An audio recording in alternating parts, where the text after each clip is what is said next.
Death Row Family Night here in the Smut Studio. We are live, episode 583. In 5, 4, 3. Welcome to the Dirty Sports Podcast. I am your host, Andy Ruther, coming to you live from the Smut Studio in Venice Beach, California, with my co-host, Joey No Chill Praino. Hello, Andy. Hey, buddy. How's it going? I'm doing good. A little better than I was doing earlier. Why? What happened earlier? You know, we had a tech issue again. And Andy, once the tech issue is solved, you don't have to tell people about the tech issue because then no one will know. Well, maybe I'm a little offended by how you treated me when you walked into my apartment. I said you were dressed like my nephew. And I said, I don't think I am. You have your hair's all long in some weird like Bieber look. And you're like not. I don't know what you're doing with it. I don't know either, Joe. Then you've got sweatpants on. You've gone like matchy sweatpants, shoes thing. You're dressed like, my nephew going to a birthday party. I think you're very critical of how I dress sometimes. I'll be honest. Okay. I'm wearing former sponsor Flag and Anthem, RIP to that sponsorship. I'm wearing a Thug Life Tupac sweatshirt, courtesy of my little brother Mark, some Adidas shoes, and some Death Row socks. And yes, the hair, it's a mess right now. Haven't cut it in 5 months. I have a full mustache. There's a lot going on here. Is that a full mustache? I think it's full, bro. It's no Joey No Chill. Moharis is back, by the way. Majaris. Hop on in here, Aaron. Welcome, Aaron Moharis. Twerks with Wolves. I watched some Dances with Wolves the other day, too, and I thought of you. Just happened to be on cable. I'm happy to hear that. And I was like, Twerks with Wolves. I am back. Thanks for the intro. I'm glad to be here. Finals. Let's talk about them. I know we have a big rundown today. A lot to get to. My finals, how'd they go? My evidence final that I had yesterday honestly fucked me pretty hard. So Okay. I studied super hard, felt ready to go for it, and absolutely devastating. But it's okay because everybody else felt the same. That's why I never studied hard, because then when I didn't do well, I felt like I wasted my time entirely. Whereas if I didn't study and I did well, then I was like, wow, double down. Yeah. Yeah, it's a What is the, real quick, yeah. what is the evidence final? Explain that. So it's for the evidence law class, which is all about When he says that real quick, I just picture Johnny Cochran holding up the black glove. That's the evidence. It comes down to that, like what can come in, what can't, and then why. So it's one of the hardest classes that you'll have in law school, and the final was harder than advertised. Now, are the curves in law school? Yeah, the curve. So that's why, since everybody did so bad, I'm hoping that the curve helps me out and that I'll still be, with a solid grade. Would you say there's enough evidence that I dress like a 6-year-old? Be honest.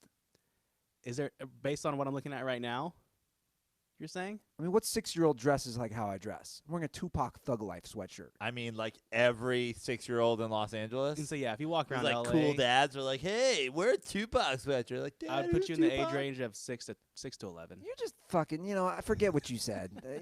There's no evidence. There's no empirical evidence here. You're just trying to agree with Praino. I'm going to turn this mic back off, Aaron. Good to have you back, though. Praino, we got a lot to cover today. Great, let's go. A lot happening. You got wine, you got water, you are ready to go. I'm going to do, watch this. Watch on camera, Andy. Here's what I'm going to do. I'm going to do the old Jesus. Throw that off camera, and then that comes on camera. The old water and the wine trick. Are we having a celebration? What's the situation here for the wine? No, I've just been drinking too much beer lately. Okay. So I've been switching to wine. Is that healthier? Yeah. Not as much carbs. You know how Moharis doesn't do the carbs. Yeah. I've also started to eat only the pepperoni off of pizza. That sounds miserable. I blend the crust, and I cut it with White Claw. Well, here's what we're going to do. We got a lot of NFL news. We also have some good basketball news. I want to get to that. I was at the Clippers game last night with Chris Wilde, by the way. Speaking of hair, what has happened to his hair? Oh, He's the comic book store guy on Young Sheldon. That's that character. Oh, is that what he plays? Yeah. But was in the locker room. Was in the Clippers locker room. You got press credentials. Yeah, got press credentials. Watched Doc Rivers' press conference. You see any dong? I didn't see any dong. I did see Paul George's bare ass. Talk to me. uh, Fresno State alum, Yeah. fellow Moharis alum. What do you want to know?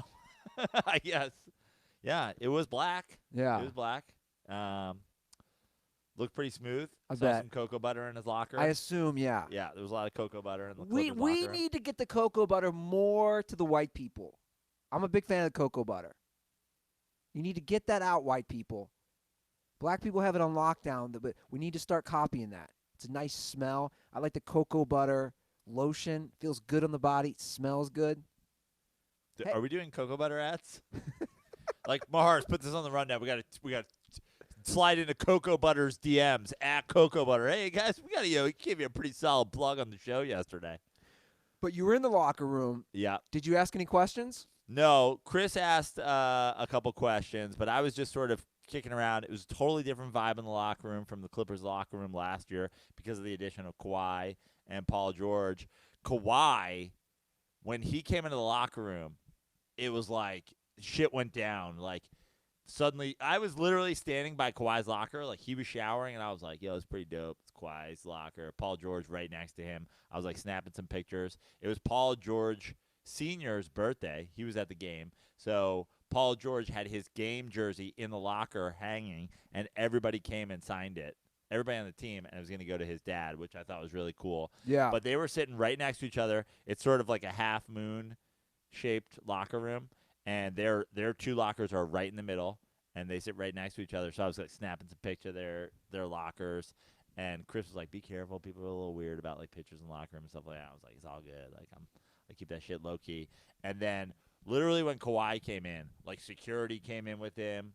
People were like all around him. Like it's a totally different vibe when Kawhi, even when Paul George came in, like everybody was chill. Kawhi came in, there's like all of a sudden like security, like, yo, what are you doing? Like people looking at me, everybody like Miller. It's a whole different vibe. But shout out to Kawhi, he was chill. He's wearing a Keith Haring t-shirt, which I thought was cool. He had his New Balance on. He walked right, like we were literally standing next to each other for a couple seconds. I'm not sure he's 6'7". I'll just put that out there. You're what, 6'4"? I'm 6'4".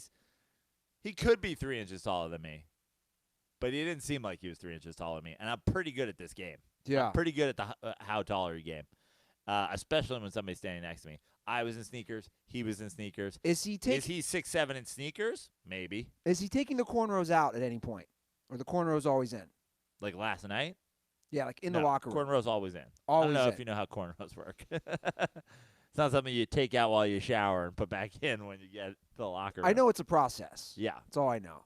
Maybe that's the next move for me. Grow the hair long enough for cornrows. Cocoa butter. Hey, I could just transition.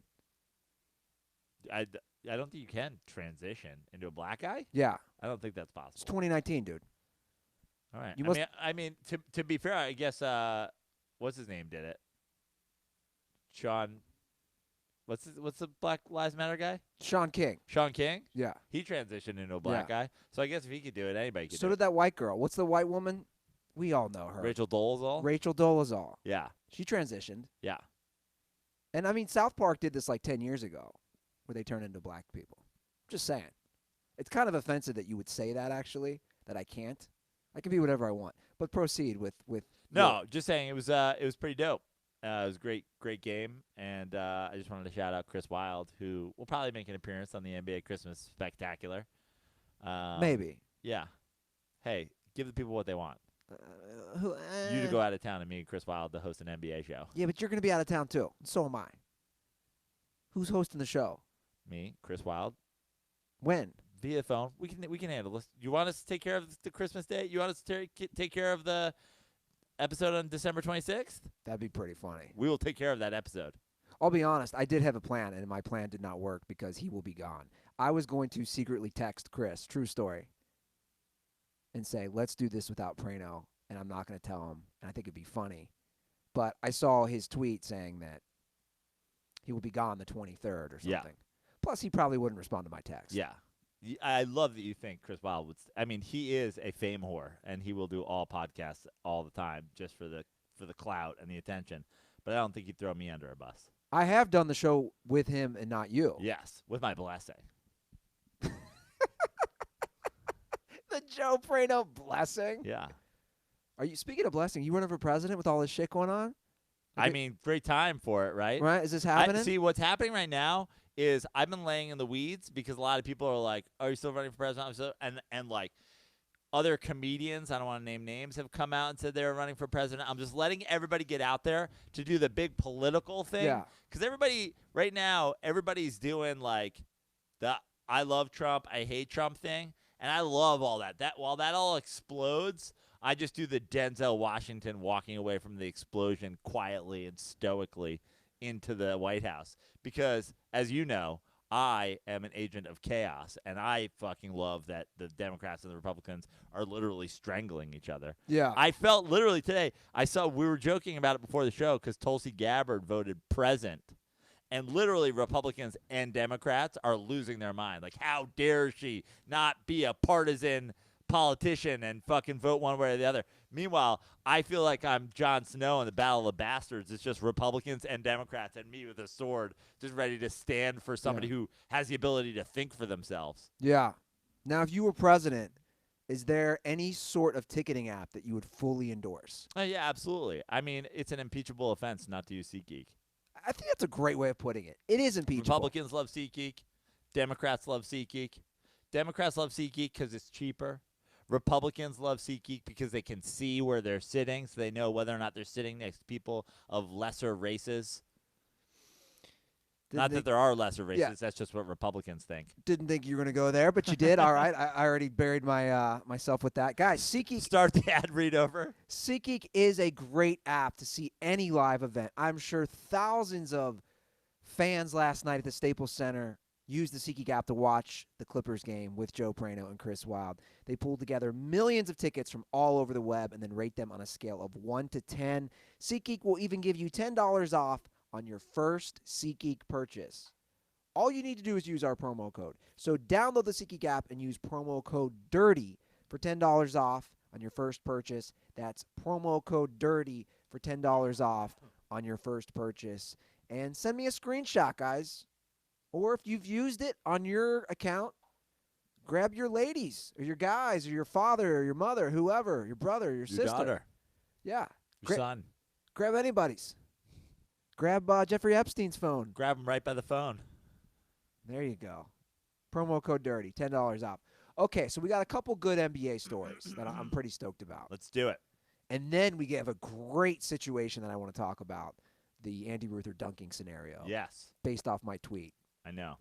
That was the one question that I was going to try to get in the locker room. I was going to ask some of the guys who have obviously dunked many times if at any point in their life they had to if the feeling of dunking, since they've done it so many times, was worth giving up 2 years of sex. I have a feeling NBA guys would be like, you out of your goddamn mind? Yeah. Just make a layup. Yeah, I agree. Just finger roll, motherfucker. So we'll get to that in a minute. But before we do that, great story. Shout out to Robert Littell, Black Sports Online. Friend of the show, guest of the show. Just friend of the show. Robert Littell, my friend. Little throwback to our phone conversation yesterday. You dropped a my friend last night. I like to drop a my friend occasionally. You and your lady just had a ball with that one. Yeah, we love the my friend. Is that a weird one to drop? Well, it was just funny because you did it. A lot of people do it like in a sentence where it goes, comma, my friend, period. You gave me the comma, my friend, comma, continue your sentence. It was actually pretty funny. Yeah. Let me tell you something, my friend. Here's what happened. Do you want to get into my scenario before we do this stuff? Sure, my friend. You proceed, my friend. You want to get into my scenario? No. What? No. Let's go in order, man. Okay. Whatever you're feeling. Okay. Well, here's what I'm feeling. I'm feeling this Robert Littell story real quick, and this is Robert Littell, founder of Black Sports Online. So founder, CEO. He dropped a story about how Michael Jordan was so jealous of all the girls that Scottie Pippen used to bang, and in particular Madonna. Yeah. This is a great story. It comes across from former Bulls assistant coach Johnny Bach, who said that Pippen could have any woman he wanted, and his quotes are pretty awesome. I just love the idea that just based on the headline, there are Jordan stands out there like, no way his dick was smaller.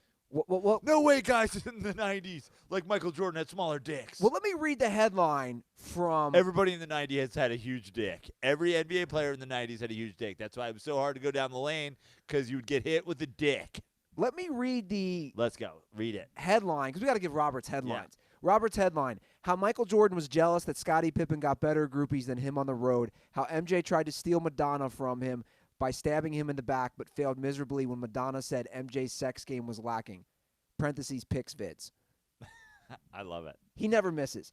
So this is the quote. So did Madonna sleep with both of them? Well, here's the quote. Let me just get to the Okay. bottom. Give it So to so Johnny Bach, the former Bulls assistant, is talking about how competitive Jordan was with Scottie.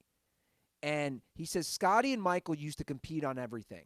Jordan used to always claim his hands were bigger, but they weren't, which is a funny situation. Yeah. If Scottie Pippen's hands are scientifically, factually bigger, it's like, I don't know if science is involved, but yeah, just actually bigger. but it's like me holding up my baby hands Yeah. next to yours and me being like, my hands are bigger. And people on the team are like, no, Michael, Scottie's hands are clearly bigger. And then he says that Scottie was very blessed down below, and that That killed. means his dick was big. And he says that killed Michael. He said, Smaller hands, smaller dick, no hair. Fuck, man. he Scottie said, kind of owned Michael when you think about it. he said you should have seen the girls waiting for Pippen everywhere he went. And I love this story. He said Madonna used to pick him up in a limo with a hot tub every time he went to L.A. Michael used to tell Madonna he could easily satisfy her better, to which Madonna would tell him not a chance, because she knew Scottie was packing some heat down there. Yeah. Because Scottie was giving her that peak dick. Yeah. So she was like, unless you're the GOAT dick, Yeah. there's no way. And she's like, you're already the GOAT basketball player. It's possibly the GOAT at two things simultaneously. I'm going to stick with Scottie Johnson over here. It's pretty amazing. Yeah. Good for Scottie Pippen. Yeah. Underappreciated, in my opinion. He's a top 50 all-time player. Yeah. I mean, that's the official thing when they did the NBA's top 50 all time. Yeah, I think he's significantly higher than top 50 all time. Top 30? Yeah. I mean, he was so good on defense. So good on defense. So good in transition. He was a great scorer. Yeah, He was a better shooter than Michael. I know. It's pretty amazing. Outside shooter. But that's a great little. Here's why I like that story. It shows Michael. This is, and I know some of you guys are sick of hearing this, but it shows. It tells you everything you need to know about Michael Jordan. Thank you. Like, everybody was like, the killer instinct. It wasn't killer instinct. The guy's a psycho. The guy's a psychopath. The guy is, like, competitive about everything, even things that you can't be competitive about. Yeah. Like, what is wrong with you mentally where you believe your hands are bigger than somebody whose hands are bigger than yours? This is why he created the fictional player that he got cut for in high school. Yeah. This is why he went around punching dudes in the face. This is why he goes around, like, trash talking all of the modern NBA stars, because he's still competitive. Yeah. He just, like, needs to be the best, and now we know why. 6'6", little dick. We don't know if he had a little dick. We know he didn't have a Scottie Pippen dick, But we don't know how big Pippen's dick is. right? Yeah. But my point is, now we know why. Yeah. Dick issues. This is Freud. This is covered in Yeah. many books. Many books. Yeah. Penis envy. That's a thing. Is it? Yes. Yeah, I can see that. Never had a problem with that myself. I'm just saying. Never had an envy problem because you thought you could perform with what you got. Yeah. Yeah. Michael, obviously afraid he could not perform with what he had. No one goes around saying, I could do it better. That's not what fucking That's a weird thing to say. Madonna is That's what Jordan does with basketball too. He feels like he has to defend his legacy all the time. He always has to do the great ones don't do that. The best ones don't do it. And by the way, that's a C block. We didn't even address that. Yeah. If Madonna is showing up in L.A. with a limo and a hot tub, by the way, that's the most 90s shit I've ever heard. I know I don't have the biggest dick in the world. I was in the Clippers locker room last night. You know what I mean? Like, Yeah. I know for factual information. Yeah. I don't. But it's like I'm confident of what I can do with it, and I'm fine about it. I'm sure Scottie Pippen dicking down Madonna, he's got me in the dick game. But like also, hey, Madonna, like, give me a shot. But, you know? But why is But not I could do it better, Madonna. But that's what I'm saying. Why is MJ, dude? That's just a total C block. If my teammate Joe is banging somebody, I don't, even if it's Madonna who obviously slept around, I don't go up to her and be like, "Yo, Madonna, I know you're banging Pippen, but I can do it better." Why didn't Michael Jordan pass? Why did Michael Jordan punch fellow players in the face? Why did Michael Jordan run coaches out of town? Yeah. Why is Michael Jordan still trash-talking NBA players? Michael Jordan has penis envy and little dick insecurity. It's wild, but apparently it's true. Michael Jordan definitely has penis envy. Yeah. Let's move on to another NBA Can story. we just call this Michael Jordan episode Michael Jordan has a little dick? I like Michael Jordan has penis envy. Sure. He might sue us. Little dick. Great. Yeah, that would be Is good. that the best thing that ever happened to us? Yeah. We call it Michael Jordan has a little dick. And then we can put in parentheses comparatively to Scottie Pippen. You know how they do the statues back in the day? Hey, it works. Did I just cover myself legally? He doesn't Yeah. know. Yeah. He just failed And the exam. we have evidence. We have somebody from inside the Bulls organization. Yeah. Put that in your evidence final.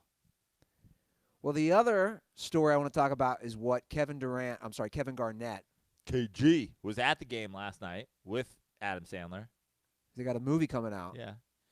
Hey, KG, you want to get some popcorn at halftime? I'll feed you popcorn, Garnett. Open up and say, you're the big ticket. Stop looking at me, Kevin. Stop looking at me, ticket. He said some interesting things on Bill Simmons' podcast. Now, I did not listen to the full thing, but it was going viral today. Yeah. I'm stoked to listen to the episode. I'm stoked to see Uncut Gems. Looks like it's awesome. I'm a Sandler stan. I have been for years. I actually have been a KG stan for years. Yeah. I'm in a small group of people that think Kevin Garnett, underrated NBA career, was, in my opinion, arguably the best player in basketball for a very short window of his career, but like the all-around, like straight-up best player, I thought, for a couple of years. And also he embarrassed himself in the clip I saw from Bill Simmons' podcast today, which I have not listened to yet, but I am excited to listen to. Well, this is what he said. You're talking about the Celtics versus LeBron. His quote is, "We broke LeBron. You understand how he got to Miami. He was trying to consolidate because he didn't want the pressure on him. You understand." So I saw the clip from the episode, and obviously you read the clip. I would first like to ask Kevin Garnett to please break somebody on the New York Knicks, because I'd like to make the next 9 straight NBA Finals. That would be fantastic. So, Kevin, please do whatever you can do to break R.J. Barrett or break Kevin Knox. I need them broken to the point where they win 3 championships and go to 9 consecutive finals. Because after Kevin Garnett and the Celtics broke LeBron James, he won multiple championships, went through every single finals. The Celtics' big 3 were disbanded. Kevin Garnett and Paul Pierce were shipped out of town. Ray Allen ran to the guy he broke because he knew that was his only shot to win championships. Doc Rivers sent packing. Literally, LeBron James broke the Celtics franchise. And the Celtics franchise has not sniffed the NBA Finals since then. Well, they got close recently. And what happened? They got killed, but it went By who? by LeBron. It went to a Game 7. Right. in Boston 2 years ago. What I don't understand about the quote is, especially him saying how, they broke him in Cleveland and he sent him to Miami. How can he say that and not look at his own situation? Of course. From Minnesota waiving his no-trade clause. Right. And then going to Boston. Yeah. And by the way, I like Garnett too. And again, Kevin Garnett in a terrible situation in Minnesota. Never got out of the first round once or twice. Did he make the West Finals? He did. One time. I think with when he had Marbury. That wasn't with Marbury. It was like Cassell and Latrell. Spreewell. And, yeah. That was when he finally got some sort of help, and they didn't fucking go anywhere. Yeah. They didn't do anything. But that's the thing is Stephon Marbury, piece of trash. Latrell Sprewell, end of his career. Sam Cassell, end of his career. He never had help. And then he went to Boston with Pierce, with Ray Allen, with Doc Rivers, and they won a championship. That's precisely the same thing. Dude, you ran to Boston. Yeah. You were excited. You ecstatically waived your no-trade clause to go there. And a lot of people believe, fucking, what's his name? McHale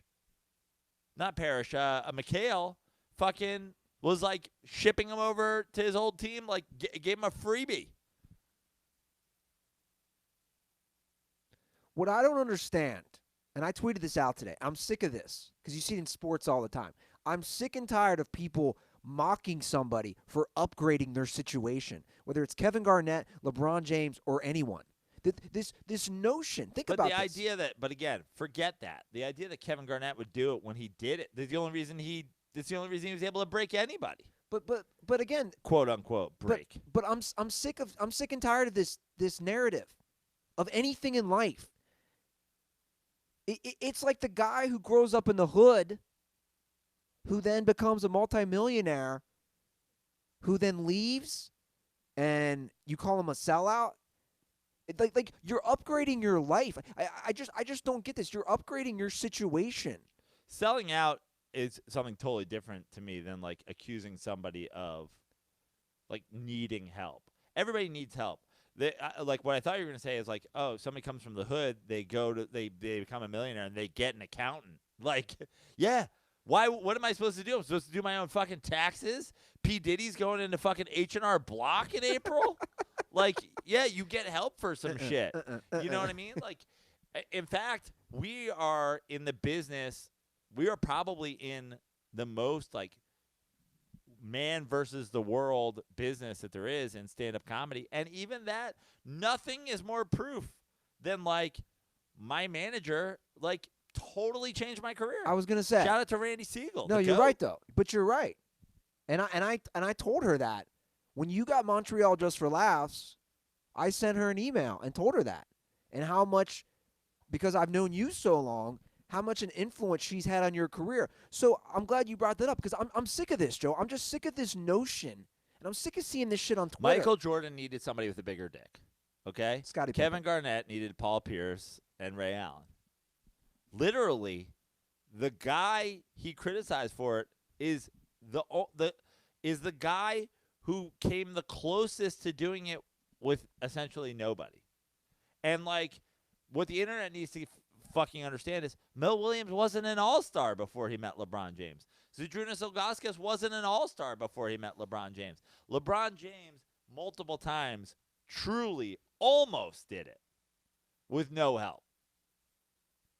He didn't do it with no help in Cleveland the first time. He didn't do it with no help Cleveland the second time when everybody got hurt. He obviously didn't do it by himself in Miami. But no one has come closer to doing it all by themselves than LeBron James in the history of basketball. No one's come closer to doing it all by themselves. What about Allen Iverson? He won a game in the finals. Yeah, he won a game in the finals. He got to the finals. All right, yeah, he's also right there. But people forget, that team is pretty good too. Who they have? Mutombo. They have a young Iguodala, or is that pre-Iguodala? I think that's pre-Iguodala. But I'm saying he took a trash team to the finals. Yeah. and he won a game. He won a game in L.A. LeBron James took a trash team to the finals and got swept.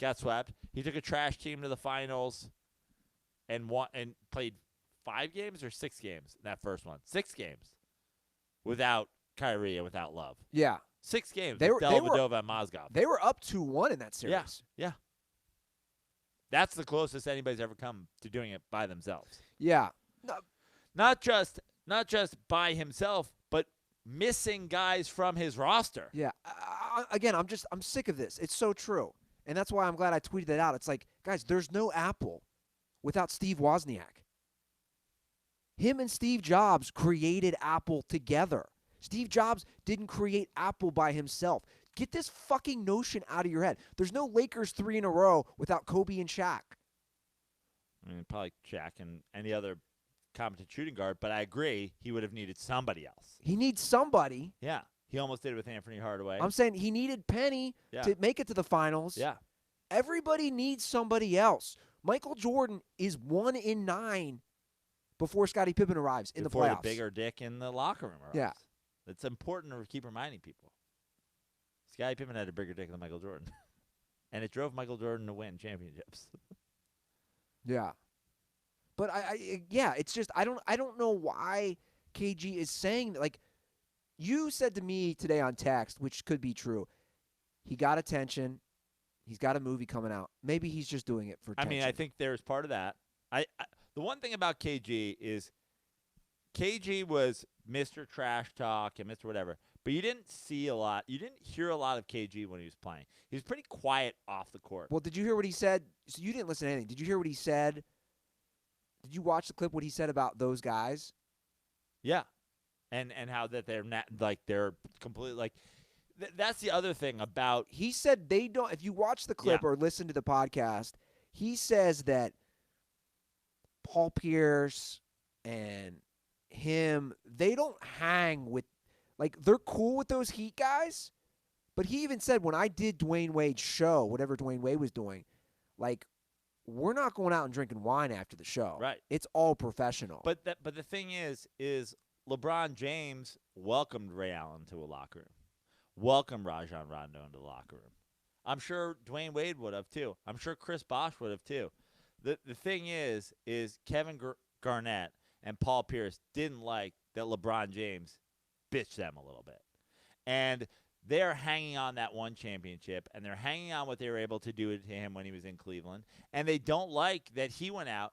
And the term Big Three was coined from Kevin Garnett, Agreed. Paul Pierce, and Ray Allen. That's where the term came from. It was never used until then. It was never used. People forget that. So what he didn't like was LeBron James was way better than any of the 3 of them and went out and got 2 other guys who were better than the 2 other guys that Kevin Garnett got and took Ray Allen. Yeah. He was pissed off about it. And you know what? Sorry, you did this. You created this monster. And you don't like that the monster came and fucking killed you. And let's not forget. And I'm a KG stan, but this is embarrassing for him. The Celtics formed, their Big Three formed the 2007-2008 season, right? They only win 1 title with 3 Hall of Famers. And I know we've talked about it at length on the show. Let's not forget that. Guys, with that Big Three, 3 Hall of Famers, this is before LeBron goes to Miami. This is before the Heat Big Three. They only win 1 title. They should have won 2. Doc Rivers is overrated. Kevin Garnett was getting old. Paul Pierce is overrated. Ray Allen was a great player. He was getting pretty old too, and had become just basically a spot-up shooter at that point. Ray Allen is also an underrated all-timer. They had Game 7 in L.A. Yeah. They had the Lakers on the ropes in 2010. Yeah. Big lead. And to me, that comes down to better coaching. Because the Celtics had the talent. I mean, Kobe went 6 of 24, to remind all the Kobe stans. Kobe went 6 of 24 in that Game 7 game. And they still lost.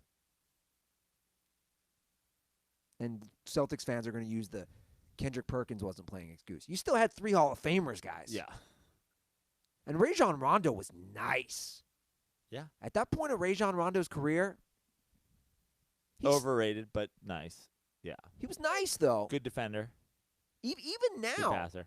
like I obviously I watch a lot of Lakers games. He's a No nice. one's ever talking about Rajon Rondo if he wasn't on that Celtics championship team.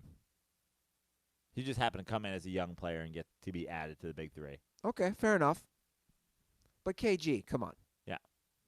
It is embarrassing. I was embarrassed for him. I was cringing when I watched it. I'm a KG fan. I'm a Sandler stan. I want this movie to be good. I'm like stoked about it. I'm a Simmons fan.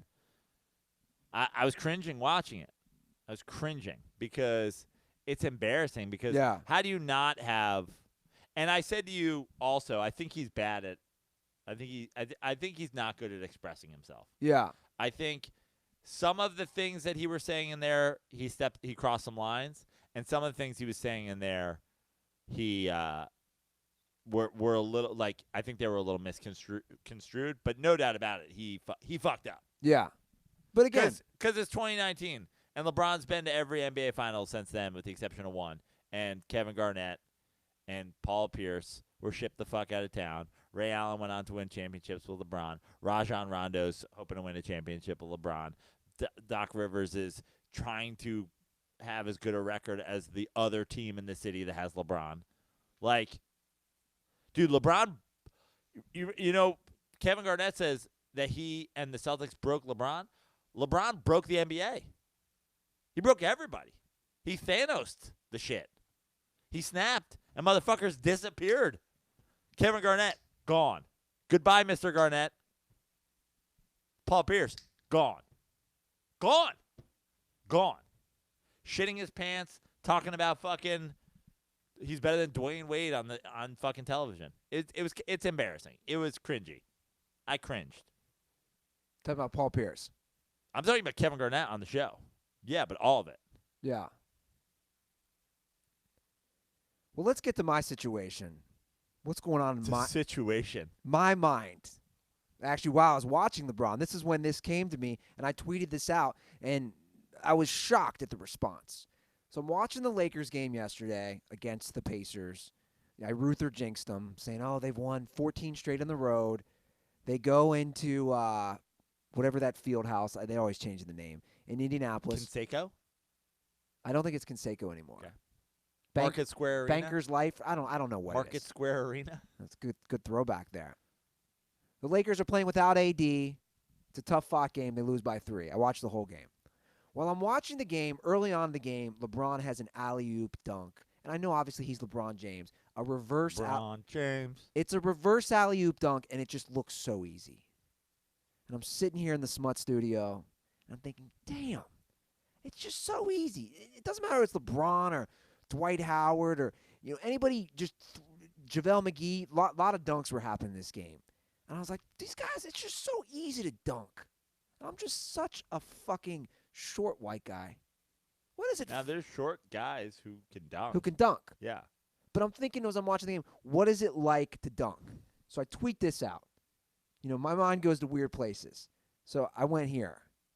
I said, I'm a 5'9" white guy, so I can't come close to dunking a basketball. But I think I'd give up sex for 2 years if I could dunk the rest of my life. Would you, ? I want to hear from my fellow short dudes on this scenario. And I put that out on Twitter, and then I retweeted it on Dirty Sports, and I was shocked at the responses. Like, a lot of people were chiming in on this. And people come in hot. Like, Aaron here, intern Aaron, walked into my apartment, and he's like, absolutely not. Like, he didn't even greet me. He was so worked up about the tweet, but I want to break it down. I'm saying the rest of your life you can dunk, and people had questions like, is this an insane, what type of dunk are we talking? Are we talking reverse, alley-oops? I don't know. I'm just saying I can walk. I mean, I've always said, and I have dunked.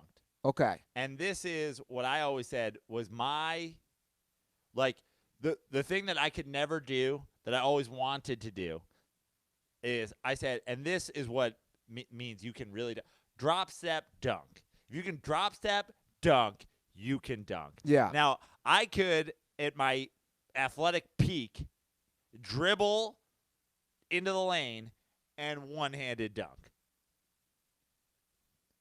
I could never two-hand dunk. But I could never drop step dunk. okay, you're 40 years old. Yeah. Why if you were training and somebody was training on those certain features as far as agility, strength, stretching, becoming more limber, do you think you could get that ability back to dunk? I think so. I think you could. Yeah, I think I could too. There's a guy. I think this was a 60 Minutes piece a couple years ago. On dunking? There's a guy who claims he can get anybody to dunk, dude. within reason. Dude. Like, I think he was like, I can't get under 5'6" to dunk or something like that or whatever. Like he could get me to dunk? Yes. He claims, and there are guys in this. I'm pretty sure it's a 60. Torx, look it up if it's a 60 Minutes piece or some show like that where they have investigative reporters, and this guy goes, I can get anybody to dunk. It's plyometrics. It's box jumps. It's this. It's that. That's what I was thinking. Yeah. So, yes, at 6'4", even at 4, probably not long, not a whole lot longer, but at 6'4", having not become grossly overweight, if I worked just plyometrics for a year, box jumps, shit like that, yeah, I could probably dunk. Now, here's what I'll tell you is my answer to your question. The day I dunked for the first time when I was 17 years old, if you said right there, you can dunk for the rest of your life, but you can't have sex for 2 years right now, I'd have probably taken the deal. Okay, so you're on Team But Ruther. now, okay, it's different. I'm not taking the deal. Okay, interesting. Because I'm like, first of all, what am I doing with my dunking ability at this point? That's a good point. You know what I mean? I'm going out and dunking on, and also, can I dunk on people? That's the other thing. Traffic dunks. You know what I mean? Yeah, there's a lot of stipulations here. Yeah. My take was this. Before I tweeted out. If you can drop step dunk, though, you can traffic dunk. Before I tweeted out, I debated 2 or 3 years without sex. I thought, okay, 3 is a little extreme. Now, I just thought, look, 2 years is not that long without sex. It's not that long. I've gone through my stints where I get weird and I'm like, I'm not having sex for a minute. I've gone 6 months. I'm currently in a little dry spell, a few months. I haven't tried. I was hoping to end that this weekend, if you know what I mean. But I mean, I messaged you the other night. I was like, "Come out, get your dick wet," and you were like, "I can't. I have a video conference call with Nick D'Alessandro. We're gonna talk about how he's gonna sleep in my apartment for 2 months." I was like, "All right, that's a little weird. I gotta go." It wasn't a video conference call. It was just a normal call. But yeah, Nick, I'm flying Nick out. He's gonna live in the Smut Studio couch. We need a in-house video editor. So basically, you're not gonna have sex for 2 years either way, and you're not gonna be able to dunk. This is like the worst of both worlds. No, don't worry about it. Yeah, but it'll be good for the show. Unless you're having sex with Nick, which there's not there's anything wrong Look, with that. don't divert this conversation into that. I would do it because here's why. We live right next to the famed Venice Beach courts. I would love my short little white ass to go out there whenever the fuck I wanted. It's right across the street from us, Joe, and shoot, hoop, and then just dunk, and just to watch, like the gif of all the black people going crazy. I gotta tell you, I would get off on that. It's a top 5 greatest feeling in the world that I've ever But experienced. see, you're fitting my point, and that's my point. As someone who can't come close to dunking, and I never dunked in a game, and I've never dunked in an official game. Like I dunked in scrimmage, I've dunked in practice. So I'm glad you said that because you and I, we've both had maybe comedy show. You've had a comedy show, and as a comedian, as somebody who performs live. I did a show when I was back home in New York for 1,300 people. It's not even close to comparable. And that's what I was going to ask. So you're in front of 1,300 people telling jokes, and everyone's laughing, and that adrenaline rush. The first time I dunked, I looked for I was like, who's on? Who's on? I did it. I fucking dunked. And I was like, I'm going to do it again. Every crowd around. Okay, so you get it. So I'll get to Aaron here because you said you would have taken that deal at 17, not at 40. Yeah. Now, Aaron, why did you walk into my apartment and just go, hell no? Because it's absolutely preposterous. Why? How old are you, Aaron? 26. It's because tough. He's getting to a certain. But you're also, and I don't mean to put you on the spot, but I have a feeling that your girlfriend absolutely has never once listened to 10 seconds of the show. No, she's listened to full episodes before. Has she? Yeah. Did she listen without you? Sometimes she has, yeah. I'm calling bullshit on that. Are but you- anyway, No, she has. Are you planning on marrying your girlfriend? Yes. So, 2 years, you have the rest of your life to have sex with your girlfriend. You're having sex with the same person forever from here on out. Why not add dunking to the mix? Okay, because number one, I get restless. Just restless when if it's gone too long without the sexuals. but hold on. You know what feels almost the same? Dunking. Okay, but my other thing is that like when it comes to dunking, But real quick, Yeah, I didn't yeah. say other things are off the table. Other sexual things that can make you climax. I didn't say that's off the table. I was Right. saying climax. Hey, we're a professional show here, Joe. but still, I don't know. I'm still gonna say no. And when it comes to dunking, like I've been close. I mean, whenever I really go for it, You have not been close. Praino. you underestimate my athletic prowess. Oh, we're gonna play on the courts, buddy. The closest I can get is the top of the ball will like hit the rim, but it's not. It's like all right, I can get up there, but I just gotta lay it up because if not, Okay. I get rejected.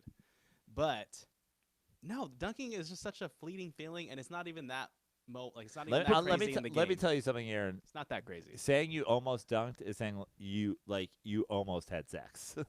I know. I'm saying, That's literally that is a strong comparison. but like I looked nah, guys, and like imagine saying in like the locker room, like, yeah, are you a virgin? It's like, well, I'm not a virgin. Like, I almost had sex one time. They'd be like, this dude said he almost had sex.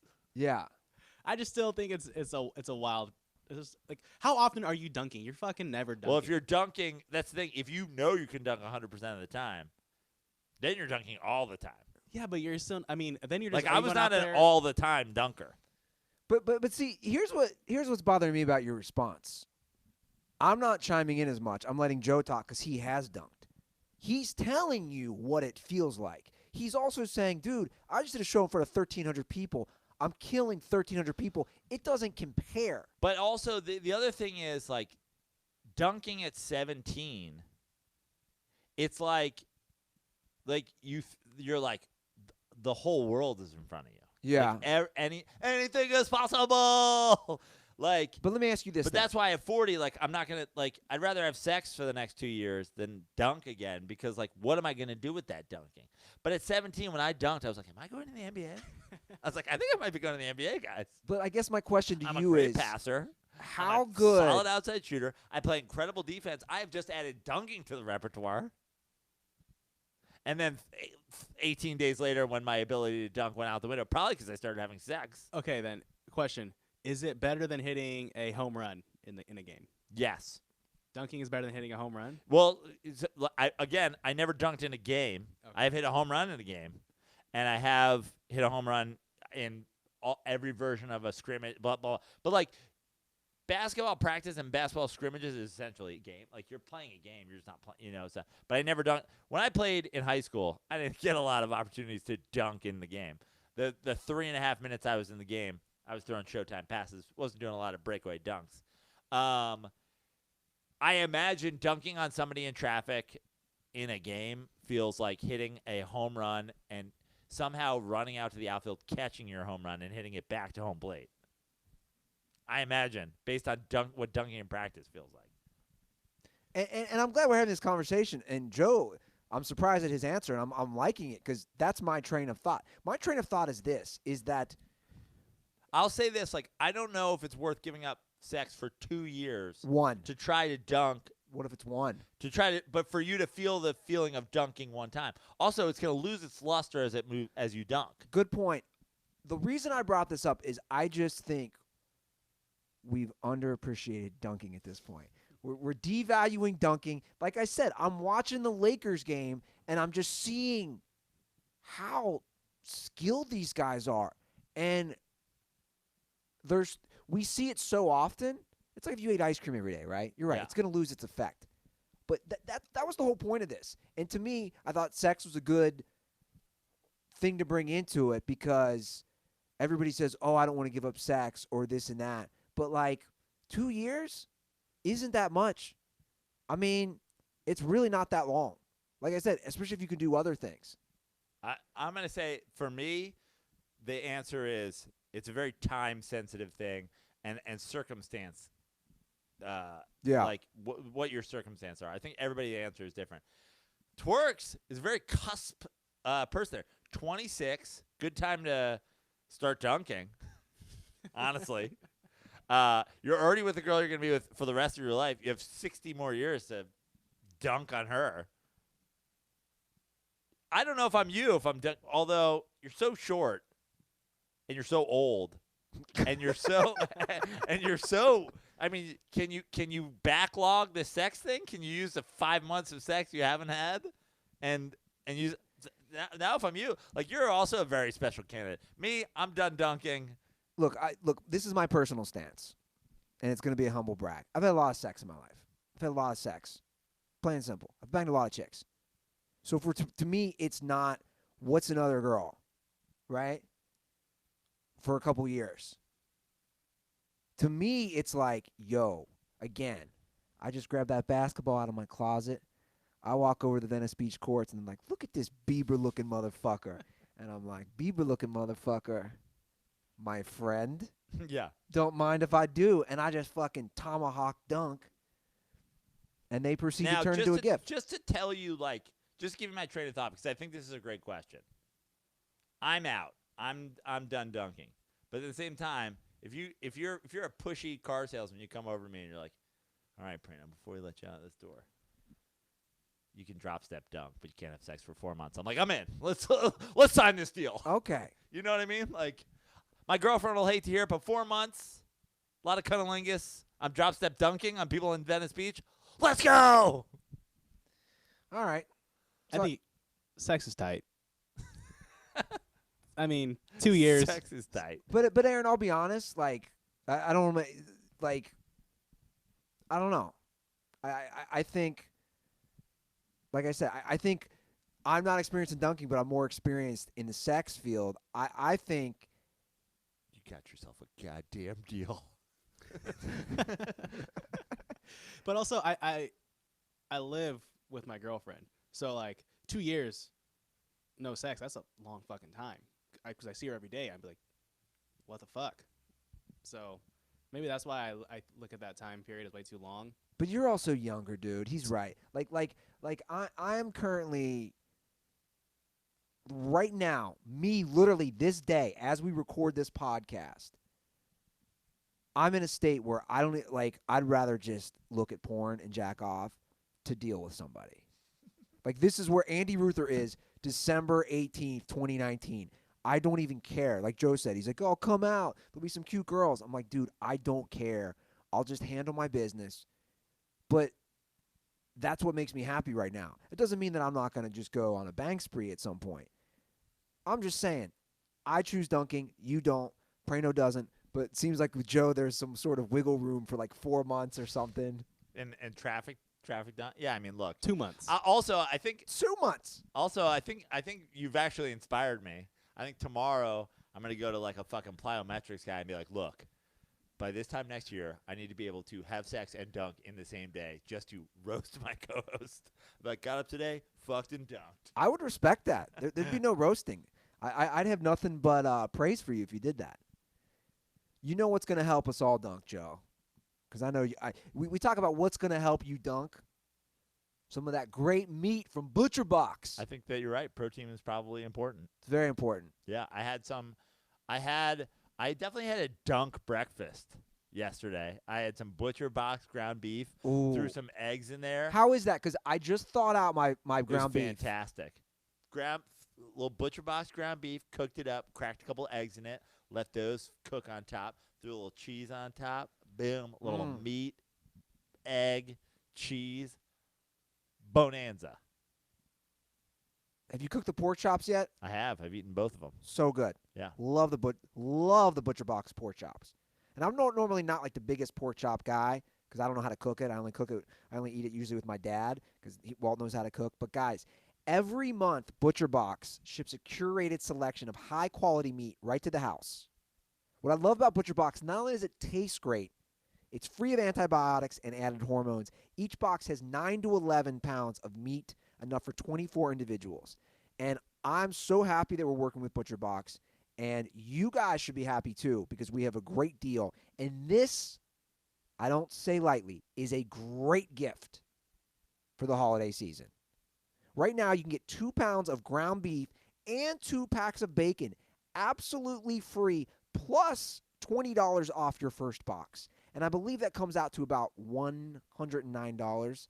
Don't quote me on that. But all this meat, plus you get 2 pounds of ground beef and 2 packs of bacon with the $20 off. Again, I think it's around that price. Just go to butcherbox.com/dirty, or at checkout, use dirty at checkout. Again, that's butcherbox.com/dirty, or use promo code dirty at checkout. I know some of the dirtballs have used it. This is a great gift. Christmas is next week. Yeah. If you give your man some meats. But it's not even a man. If you, let's say, give your woman some meats. Your whole or a family. Give your family some meats. Right? Like for me, get the meats, order the meats, deliver the meats, Butcher Box. We're not going to have this deal forever. We have the meats at somebody else. Yeah. Butcherbox.com/dirty or promo code dirty at checkout. And, that bacon. Can we talk about that bacon real quick? Yeah. You get 2 pounds of free bacon when you use this code. That bacon, I cooked it. I put it in my Andy Ruther fuckboy scramble. Even though I had not been with a lady, I still made the scramble. I do that still for myself every day. Amazing. So use that, butcherbox.com/dirty. What else we got on this rundown? It's locked. It's loaded up there, Andy. It's loaded. So much NFL news. Now, we're going to get to Week 16 NFL picks here in a minute. But before we do our Week 16 picks, can we just mow through some news? Sure. All right. First off, we'll do the quick hitters. Josh Gordon. At this point, I feel bad for the guy. Do you? I do. I don't. I do. I don't. Do we know it was pot again? It was honestly, I don't even care what it was. It was PEDs. Well, the statement and substance abuse. Both? Is that what the statement was? I almost feel like they wrote the statement to make it be like, oh, it could be anything. They did. I do feel bad for him. Bro, just stay off drugs. If you want to be in the league, or don't be in the league. It's fine. You don't have any sympathy. Why would I? Because he clearly has a problem. Look, here's why I feel bad for him. I feel bad for him because pot's illegal in the NFL still. If that was what it was about, but then also, bro, if you just love weed, then just cool, don't be in the NFL, you're a billionaire. But again, I try to look at the bigger picture, and I tweeted this out. And again, so many idiots didn't understand my tweet. I don't want to just look like you just tapped on, you touched on it slightly, but to me it's even bigger than that. Major League Baseball just got rid of great, awesome. A pot. The NFL should do the same, but not just the NFL.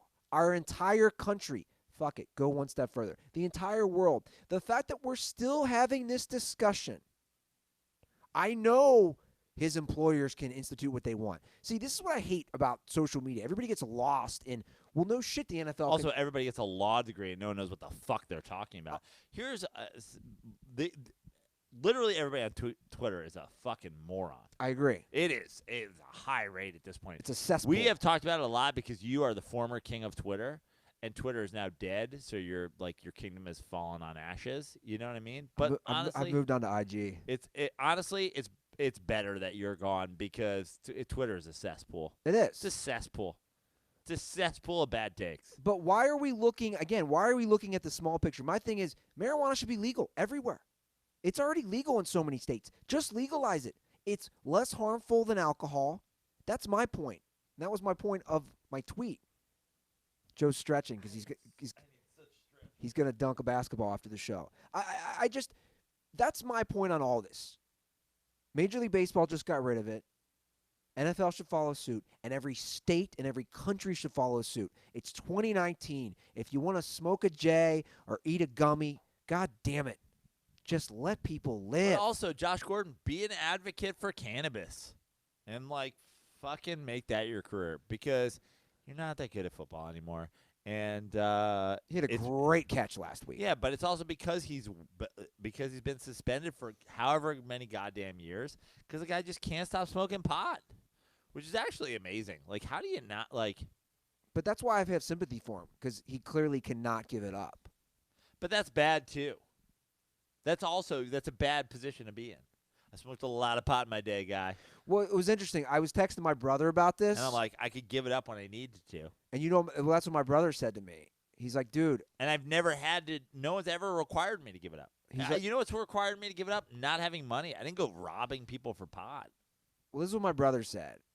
He agrees with me. Weed should be legal. But then he texts me back. He goes, dude, you have sympathy for him? He goes, you gave up alcohol like that. Yeah. And he goes, and no one paid you millions, Andy, to give up alcohol. All we're saying is don't smoke weed and you can make millions. So I get it. But, again, the bigger picture, let's just legalize weed. Okay, moving through NFL news. Tom Coughlin, your boy, has been fired because he couldn't stop writing fines. I kind of love this story. It's hilarious. It's a weird story, but I kind of love it. But at the same, like, I'm a Tom Coughlin stan. Sure. Obviously, how can you not be? But actually, if you look at Tom Coughlin's career, kind of hard not to be a Tom Coughlin stan. He took the Jaguars to the AFC Championship in year 2 of their existence. Yeah. Came to the New York Giants. Took him there twice. Yeah. Came to the New York Giants. Actually, 2 Super Bowls. And he took the Jags again. And he took the Jags to the AFC Championship again. I think that was year 1 of Coughlin. Or year 2. Year 2. Was it year 2 of Coughlin? I think so. Might have been year 1 of Coughlin. Either way. Either way. Like, the Jaguars,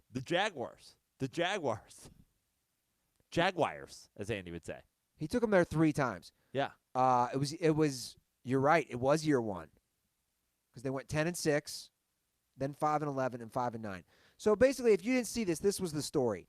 The NFLPA issued a letter this week to NFL players saying avoid the Jags at all costs. Do not play for them.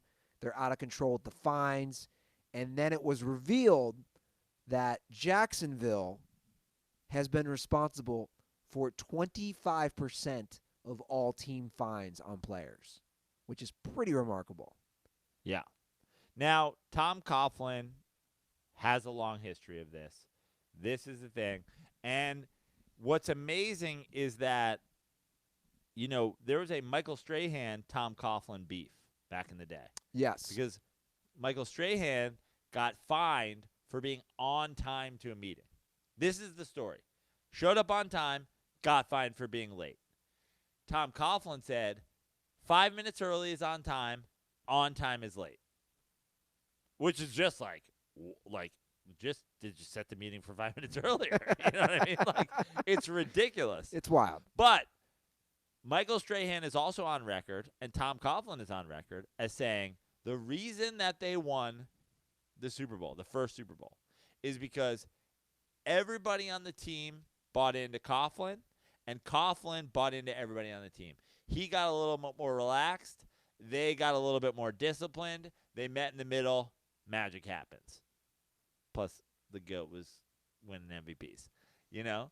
So we've got that. But, like, that was obviously a joke. But also, Eli Manning's not the kind of guy who's getting fined ever, right? Yeah. Like, the guy's probably 30 minutes early. He's probably sleeping there. They wake him up. He's like, yeah, I've been here all night. So Tom Coughlin is also in the second portion of his career where he's, like, a little bit more relaxed. And all he's asking is for guys to, like, get treatment at the facility and shit like that. And we've talked about this before. Well, let me explain what happened so people Yeah. understand. So Dante Fowler was allegedly fined, and he got the money back, I believe Aaron said before the show. He was fined upwards to $750,000 when he played for them. And a lot of that was because he needed treatment during an injury, and he had his own guy. And Coughlin told him, every time you're not at the team facility while you're injured or on injured reserve, whatever it is, I'm going to fine you every single day. You need to use our guy at our facility. It's that simple. And Dante Fowler, and I'm sure other players, just ignored that, and they have their own trainer and their own physician or specialty person, whatever it is, and he racked up to $750,000 in fines. And this is one of the reasons that the NFLPA says you don't want to play for this guy because he just fines players. Yeah. Now, I don't know if Tom Coughlin went into this whole new, old, get off my lawn level of his career where he was finally. But we've talked about this before. The old school coach, the Coughlins, the Harbaughs, the Yeah. whatever, they work less and less in the NFL these days and across sports because millennials ain't going to be told what to do. Yeah. This is something that I saw as a baseball coach. I coached baseball consecutively, high school varsity baseball for 10 seasons. From year 1 to year 10 was, I'm telling you, a whole different world. Year 1, I'm like, this is the way it is. Guys are like, yeah, whatever. Year 1, we had guys eating sandwiches on the bench because they were like, we didn't eat before the game. I was like, you're fucking never playing again. And they were like, what? And I was like, if you can't, like, our game is at 11 a.m. If you can't figure out how to eat before 11 a.m., you can't figure out how to get it in this lineup, you're not playing ever again. And everybody was fine with it. Year 10, I had kids like, I have to study tonight. And I would be like, I don't even understand. I was like, I don't understand what you're telling me. And they're like, well, I have a big test tomorrow. And so the game today, I don't know if I can make it. I was like, you play on the high school baseball team. You study and you play baseball. Like, what are you talking about? I was like, I took tests and studied and partied and fucking did everything. Like, what are you saying to me right now? And people are like, you got to take it easy. Like, they have class too. And I was like, this is some shit. Like, I was like, I'm out. Like, I can't do this anymore. And it's just like, people are soft these days. I agree. Soft. People are soft, but also that hard-nosed mentality still can work. I mean, look at New England. It's granted they're cheating as well, but yeah. but it's worked for New England under Bill Belichick this whole time. And Right. you're right, Joe. The Harbaugh or the Tom Coughlin, that hard-nosed mentality. But we've also seen But it look at Alabama. But we've seen it with It works in college still. it works in college though because they're kids, Yeah. right? And it's gonna start working less and less there, I'm sure. But you're still choosing where to go as a high school recruit. You want to win.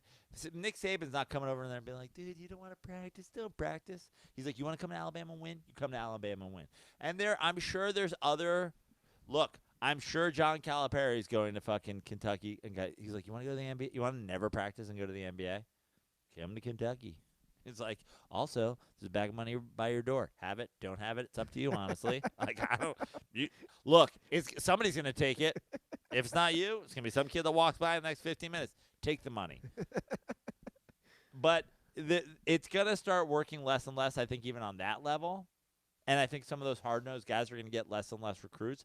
But in the NFL, when you get drafted to a team, but look, people always point to Belichick as like, oh, he doesn't stand for the shit. He doesn't stand for it. Like, he has cut many guys. You're like, dude, why? Like, how are you done with that? And he's like, I don't need him. Like, I'll be fine. Because he's going, you buy in or you don't buy in. Tom Coughlin has a history of saying, if you buy in, you will win. And if you don't buy in, you will be gone.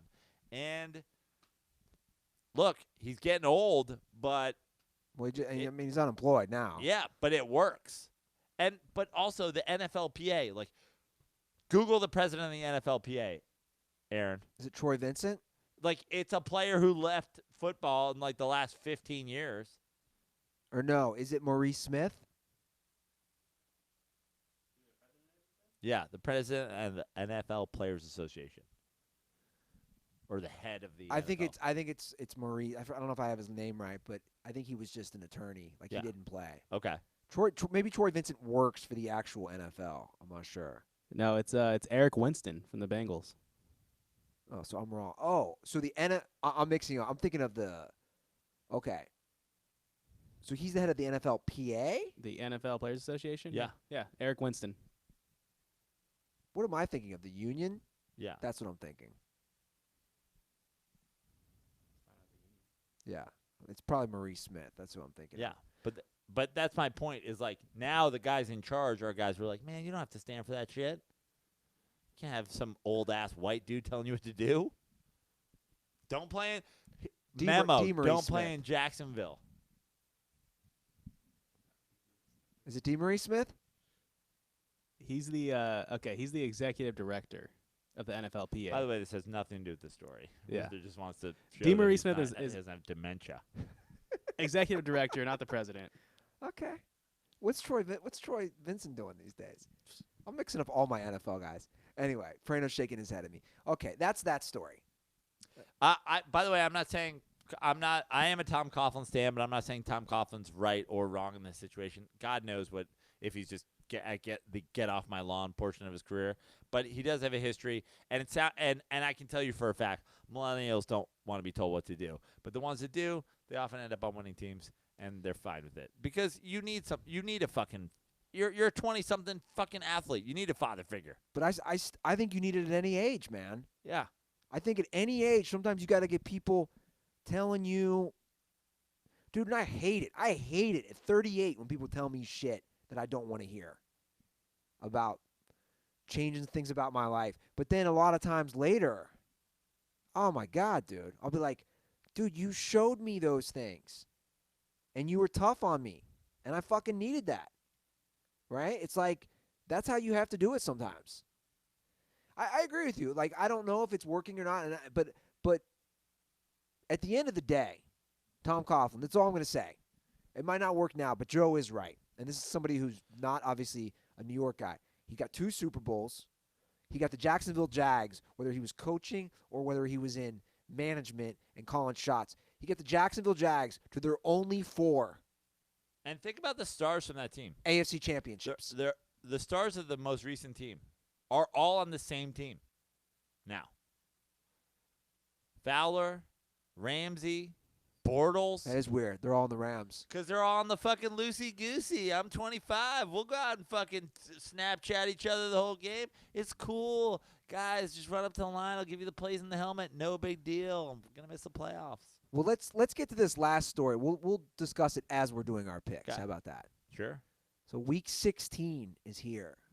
Joe, you picked up a point last week. I know. I did good the week before, 3. Picked up a point last week. Staying positive. I would have liked to pick up more. That fucking Seattle game killed me, but also you got burned on the Philadelphia game. Yeah, so come on. But God, Russ, help me out. Come on. Russ went into fucking shutdown mode. Russ gave up on the MVP. How dare you diss the NFC starting Pro Bowl quarterback? I will not have that. No Russ slander here. But you are 6 points back. I am extremely confident. Like, I'm 99% confident. You don't have a You're chance. 100%. Nothing's ever 100% in life. Like, I'm 99%. I mean, like, I'm 90. my hands are bigger than yours. 100%. 100%. Like, I'm 99% sure I'll never be able to dunk, but you never know. I might start doing those crazy workouts. I'm pretty confident. There's 32 games left that you're not going to pick up 7 on me. I just got to pick up 6. Then we go into a tiebreak. Then we go to a Ooh. playoff tiebreak. All right. Well, let's get to our... I picked up 3 2 weeks ago. I pick up 3 this week. I pick up 3 next week. And I got myself a playoff tiebreaker. You did. Let's go! All right. Calm down. And as always, our NFL picks are brought to you by our good friends at GTP Picks. Stop paying your bookie, guys. Stop paying your bookie every Let me month. tell you why you should stop paying your bookie. Why? Because I, as you know, have got a special sponsor deal for GTP Picks. I get to see behind the curtain. Last week, I bet with GTP Picks for the NFL. Facts only here. They went 8-1. 8-1 last week. They went 8-1. If you bet $10 when you're going 8-1, you make $70. If you bet $100 a game, you're making $700. Yeah. They know what they're doing because they leverage – this is what they do. This is statistically how they do it. They leverage decades of historical data into profitable sports betting recommendations that have made their clients money, like Joe said, year after year.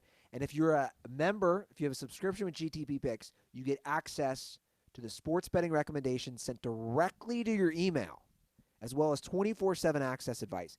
I know these guys. I know the founder. He lives by here. I'm not going to say his name. This motherfucker doesn't sleep, though. If you DM him, he's going to get back to you. And they had a great college football season. If you put $50 per play during the football season, those clients made $1,500.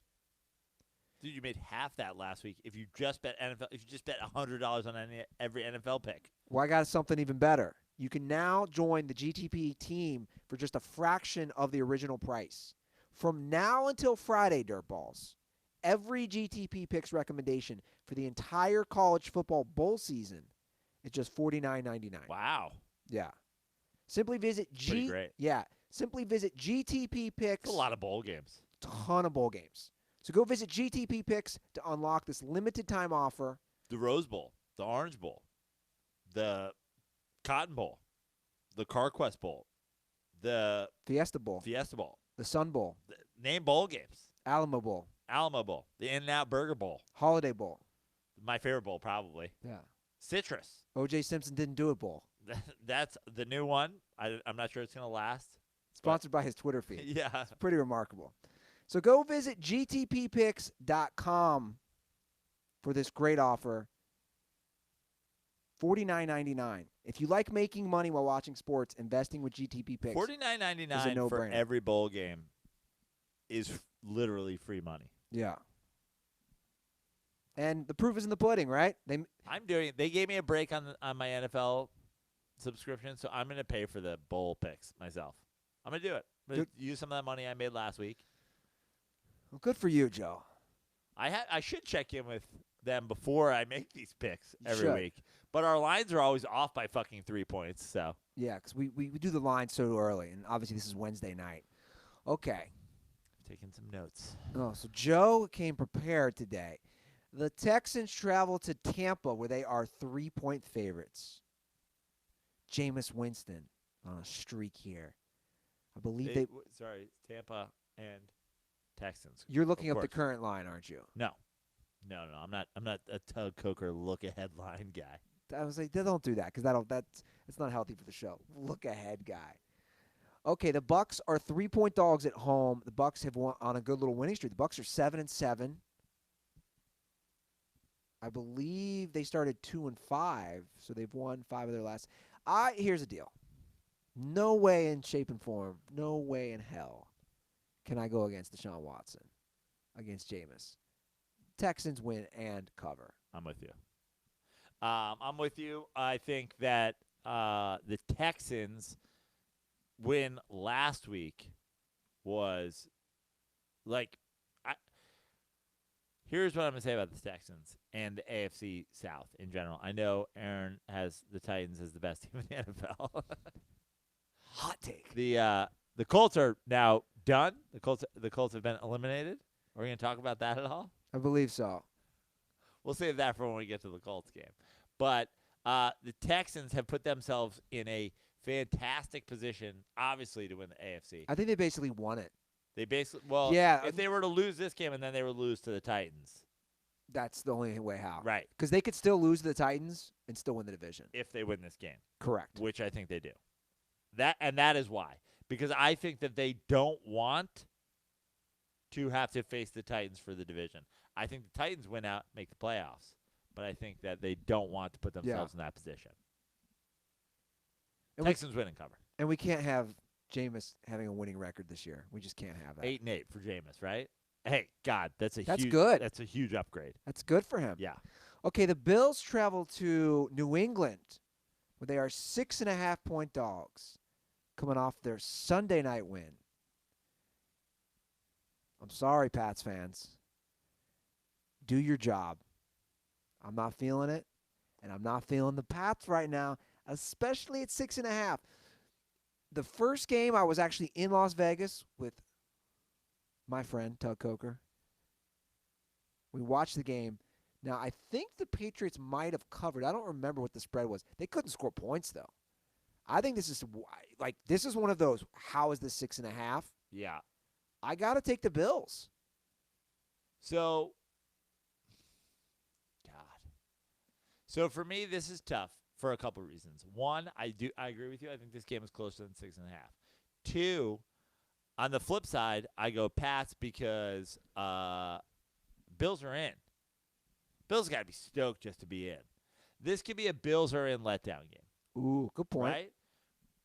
Road teams this year are covering like nobody's fucking business. Yeah. I don't know if you're aware of that. Yeah. And road teams are winning games outright. Like Yeah. nobody's fucking business.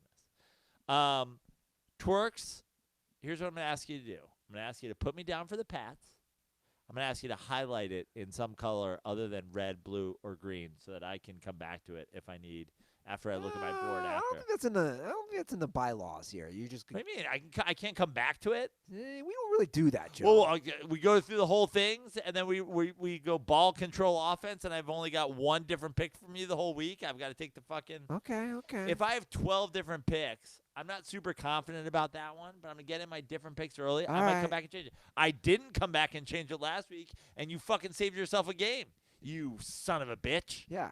I don't know why you would take the Jets against the Ravens. That was just a reckless decision. Because of this very reason. Trying to get my different picks in early. Okay. Should have gone back and changed it. Okay. Didn't have it highlighted in a different color. I didn't need 8 different picks. I needed 7. All right. No need to get aggressive. This very much need to get aggressive. My Japanese neighbor who is molesting his son doesn't approve. Did I just say that on there? Domo origato, Mr. Roboto. Drink that wine, Praino. Okay. Rams, 49ers. This is another tough one. Yeah. The Niners are 6.5-point favorites. The Rams also have nothing to play for. Yes. The Rams Niners are out. The Rams are done. Rams are done. They done, Done. basically. Yeah. The 49ers do. The 49ers can still get the number 1 seed if they win out. The Rams are so tough. I mean, 2 weeks ago, the Rams piss, shit, and a little bit of jizz, sort of a little bit of blood, too, on your boy Russ. Embarrass him. Then, your other boy, Dak, your Super Bowl pick, Dak comes out and just all jizz and blood all over the Rams. Dr. Jekyll and Mr. Hyde. Is this a common occurrence that happens to you, Praino? That combo? Well, I mean, they bloody snowballed. Dak bloody snowballed the Rams last week. Now, the 49ers had a huge letdown last week. Yeah. And so did the Rams. Yeah. But this almost is like the Rams. Dude, you see this late in the season where the team always plays spoiler and they keep a game close. Yep. Because it's division.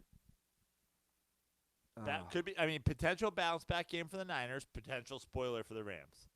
Niners also, like you said, playing for the 1 seed, the 2 seed, the home field. The Niners killed them in L.A. Killed them. Yep. Earlier in the year. They did, indeed. And I think they're going to do it again. I'm going Niners. I'm going to take the Rams. I have no confidence in Jared Goff. I have no confidence in Jared Goff either. All right, that's a risky pick, Mr. Praino. I'm going to keep that one. I'm going to keep that. That one's going to hold. You don't even have to highlight that one. I'm going to keep that one. Okay.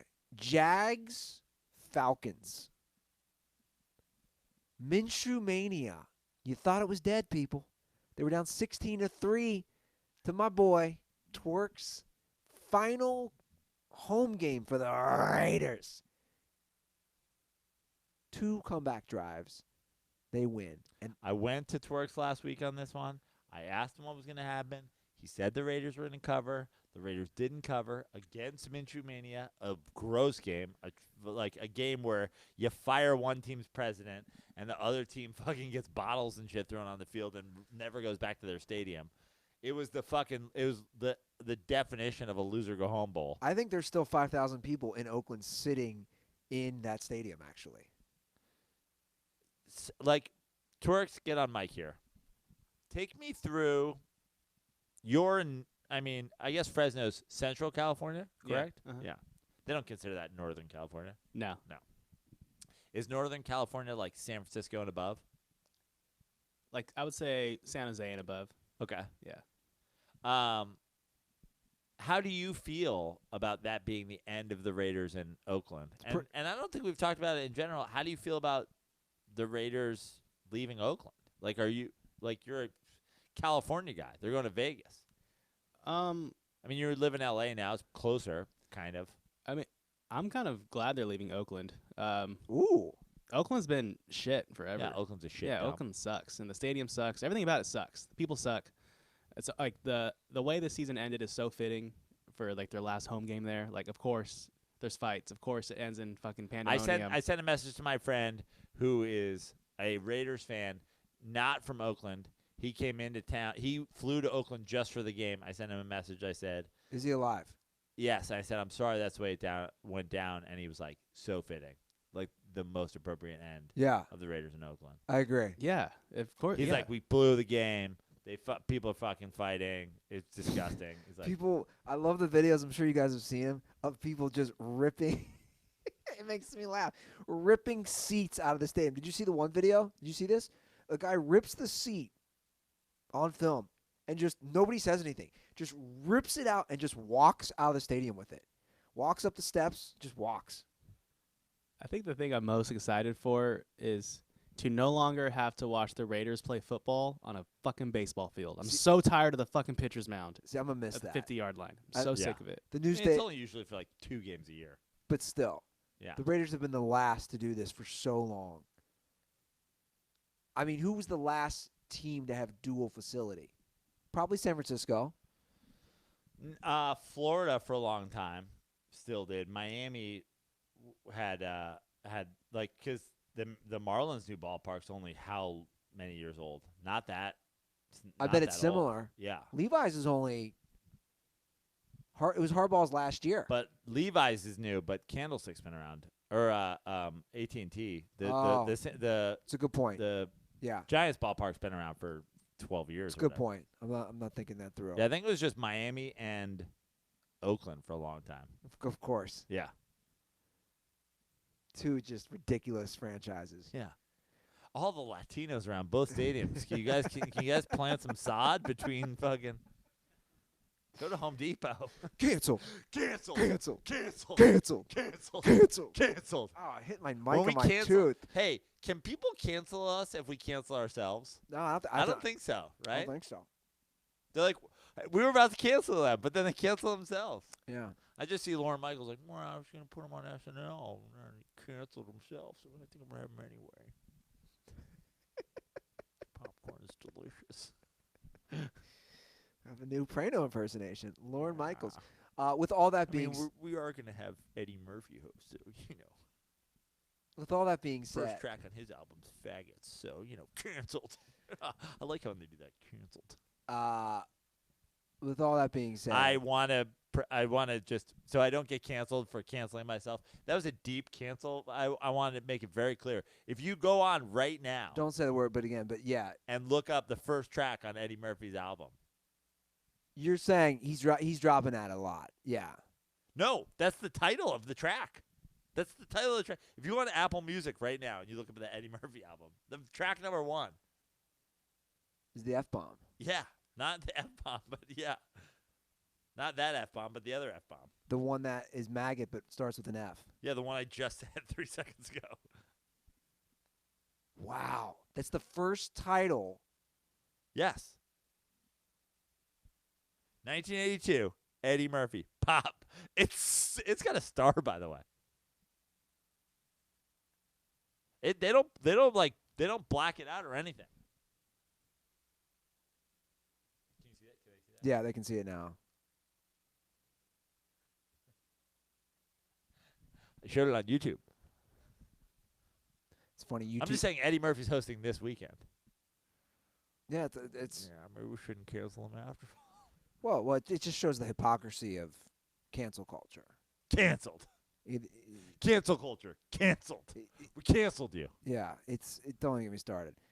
Man, let's stay on the path though, fellas. I know we're going places. You're drinking a lot of wine. I am taking the Jags to cover. Taking the Jags to cover. Yes. Ooh, this is an opportunity for me to pick up. Now I'm going to take the Jags to cover as well. Away team. Falcons, too big of a win last week. Letdown game. And Jags stay in games. Yeah. Ravens, Browns. This is actually tough for me. It's really tough. The last loss for the Ravens was at home, again, when I was in Vegas with Tug. I hate to say it, but like, It's too big a spread. yeah, but also Ravens revenge game? I've gotten burned multiple times betting against the Ravens. Me too. They're the road team, but God, they've blown out everybody. I know. Everybody. Now they're saying Kitchens is for sure fired. Landry and Odell only run routes toward the other team's sideline so they can say, "Come get me." Like, what? Like, hey, you were supposed to do an out. He's like, I did a cross because I had to go over the Cardinals and tell them, come get me. I can't believe I'm doing this. I'm taking the Browns, though. I'm taking the Browns, too. Damn it. It's 10, man. They're You at home. You might have to yellow that one for me, too. I'm going to need some different picks here. Okay. I've got the Rams. You're going to like this pick for me. Panthers, Colts. I can't take the Colts. I just can't. Sorry. Son of a bitch. I know. How am I supposed to make up any games? Sorry. Now you're literally just picking my guts. You're like, I want to pick the Colts, but Praino hates Josie Brissett so much. And honestly, I don't hate Josie Brissett so much. I actually am I would love a Brissett right now. I'm a Josie Brissett truther. I'm just a truther. No, you're not. Josie Brissett played horrifically on Monday night. It was into the fourth quarter. He was under 100 yards passing. He was under 4 yards an attempt. Did he hit a bad game? No, sorry, not under 4 yards an attempt. He was under 4 yards a completion. He had a bad game. It was horrific. He's bad at playing quarterback in the NFL. I disagree. Straight up bad. He's bad. I disagree. How do you watch that game and say that you disagree? How do you watch the second half of Eli against the Eagles? It's the same thing. Except that Josie Brissett is behind the best offensive line in football. According to what, Joe? According to the players he has. I want to see stats on this. According to Marlon Mack, a guy you'd never heard of leading the league in rushing until he got hurt. According to the fact that Josie Brissett is playing the New Orleans Saints, who have a fantastic defense, and he doesn't get touched until the fourth quarter. Not sacked the whole game of the fourth quarter. He played horribly. I agree. He played horribly. And also, he was not being touched and just playing missing guys. Just overthrowing guys, underthrowing guys, just playing missing guys. I said, trash, 6 wins. Turns out, I'm the fucking best ever. And honestly, here's the thing. They got absolute – look. Here's the other thing. They got absolutely destroyed with injuries this year. Welcome to the NFL. I agree. Welcome to the fucking NFL. But still. Yeah, but still. When's the last time T.Y. Hilton suited up? But also, first of all, he has had guys on their offense in terms of weapons that have emerged. Pascal has been great. The backup tight end to Ebron might be better than Ebron. Was it Doyle? There has been guys who have certainly emerged. Also, give me injuries on your skill position players over your offensive line 100% of the time. Over your defense 100% of the time. 100% of the time. Here's the thing about Brissett and the Colts. Fine. No one was like, oh, they're going to go 14-2. That's fine. But I get hammered on this show. Stabbed in the gut. Stabbed in the back. In the kidney when I'm not looking, about not being able to fucking admit when I'm wrong. I demand an apology from Andy Ruther. I demand an apology from Tug Coker. Tug Coker tweeting at me in week 7. Put a little respect on Briskett's name. Slice some beef brisket and covered in barbecue sauce. This man deserves respect. I demand an apology from Tug Coker, and Tug Poker. Both of them. Both the Tugs. Both the Okers. What? I know you're worked up. Yeah, I am worked up. Because you know what this is? But no. Week 16, week 17. This is what we call the long finish. This is where you get that. You wait till the end of the year, and it comes all back around. Oh, at first it tastes like berries. At first it tastes like chocolate. At the end, it tastes that smoky flavor. That flavor that you taste when you get burned by brisket. What is Tug apologizing And for? that's why I brought the red wine today. Is that why? Oh, that is why. I'm going to have a little bit of that long finish. Oh, week 1, week 2, I like how it smells. Get in there. Get in there, week 3. Week 4, ooh, is that elderberries? Ooh, is that schnozberries? Then you take a little sip, week 7, week 8. There's a little bit of Hoyer in there. It's a little Hoyer. It's a little Hoyery. Not gonna lie, a little bit of Hoyery. Joe planned this out at little home. That's the Hoyery. best part about this I bit. didn't plan it out. This is a full riff, and I love it. A little Hoyery right there. You planned this out.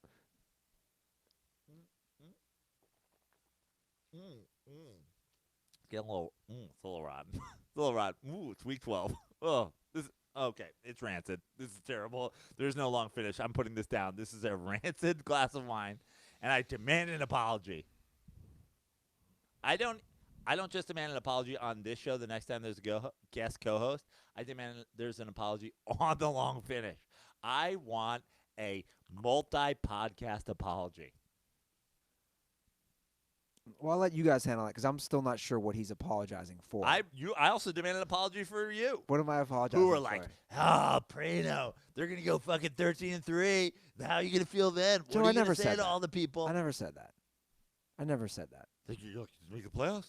I Then thought- what? Then what? I thought they were going to make the playoffs at 5-2. Of course I did, but come on. By the way, do you remember you were also on the Brissett trash train? And then he turned to you? Yeah, he did. But just stay strong, buddy. Stay strong. You were right. You were right. Just be right. I don't think he's trash. I don't think he's amazing. I think he's somewhere in between. I think they're going to draft a quarterback, and I think he was untouched, missing open receivers on Monday Night Football. I agree. Getting blown the fuck out. I agree. He had a inside. Okay, he had a terrible game. There's 16 of them, dude. Guys play bad. Well, there's not 16 of them if you get hurt. There's 14 of them if you're Josie Brissett. I seem to remember maybe a month ago or so where the question of whether the Colts are contenders or not, Ruther was waffling on, saying the Colts might be contenders with Brissett at the helm.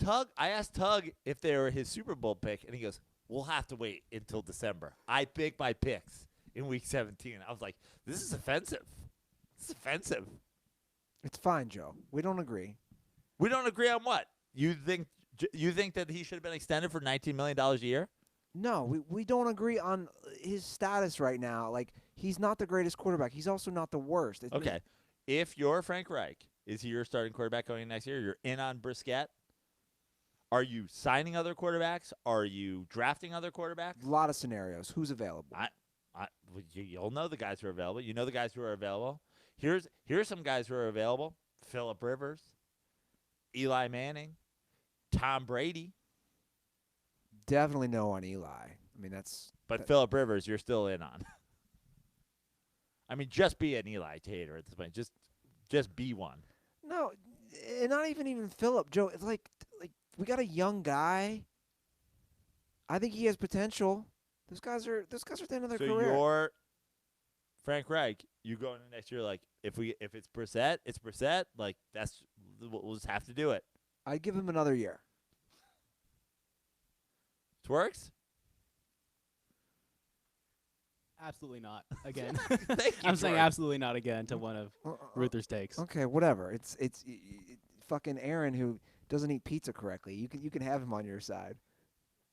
Can we get through these picks though? We got a lot. Well, I'm fucking taking the Panthers. God damn it! Okay, so you're taking the Panthers. I'm taking Brissett. All right, let's get through these. God damn it! I was like, oh, the show's going so quickly. You had to do a 14-minute Tug diss. I'm wearing the Tupac shirt. He's dropping the hit 'em up. I'm just saying, Tug owes me an apology. Okay, well, what I'm gonna do is I'm gonna pull that clip Because when I was and tweet it at Tug. because when I was out of town, the show was like, hey, let's dig a hole. And when Joe Praino comes back, we'll shoot him in the back. We'll kick him in the hole, and we'll bury him with a shovel that has the number 10 on it. Meanwhile, Josie Brissett's going on national television on Monday night throwing balls into the stands. It's one game. Yeah, well, like, I think he knew that they were out of the playoffs, and now he's just, like, throwing things for charity. He's like, hey, kid in the wheelchair, you get one. Hey, kid there with a cleft lip, you get one. Like, what the fuck was he doing? Look, man, I saw a very bad game. Frank Reich turned Nick Foles into a fucking Super Bowl. He turned Josie Brissett into 7-9. We're 4 weeks removed from being like, well, you going like, I don't know what we're talking about here. If they go in and they win a fucking playoff game, then he's Andrew fucking Luck. And I was like, jeez, okay. I didn't call him Angelo. What I said was we were talking about team records.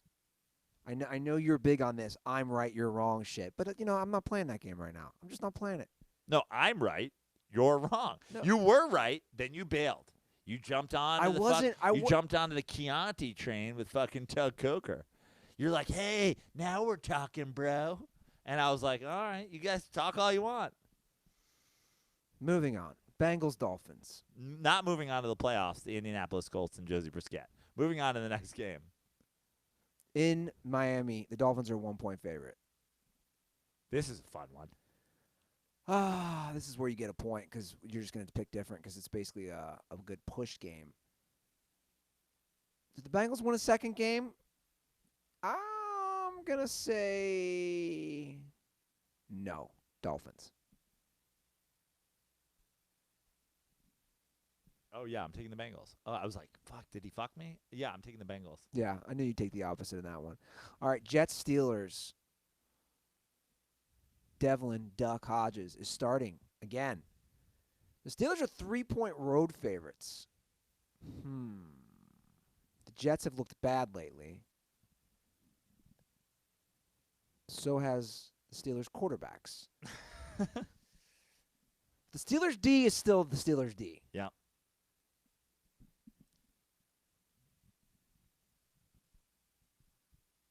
Playoffs are on the line for the Steelers, right? They are on the line. What is the playoff situation with the Steelers and the Titans? If the Steelers win, are they in? No. If the Titans win out and the Steelers lose a game, are the Titans in? Yes. Okay. This is a tough one. No, I'm not going to say because then you can just go into ball hold. I'm going to go Steelers. I'm going to go Steelers. I think the Steelers win this game. I think they score on defense. That's why. The Steelers come down. It comes down to a Week 17. Yeah. All right, Saints Titans. This is a good one. This is in Tennessee. Saints are 2.5-point favorites. They just killed Jacoby Brissett.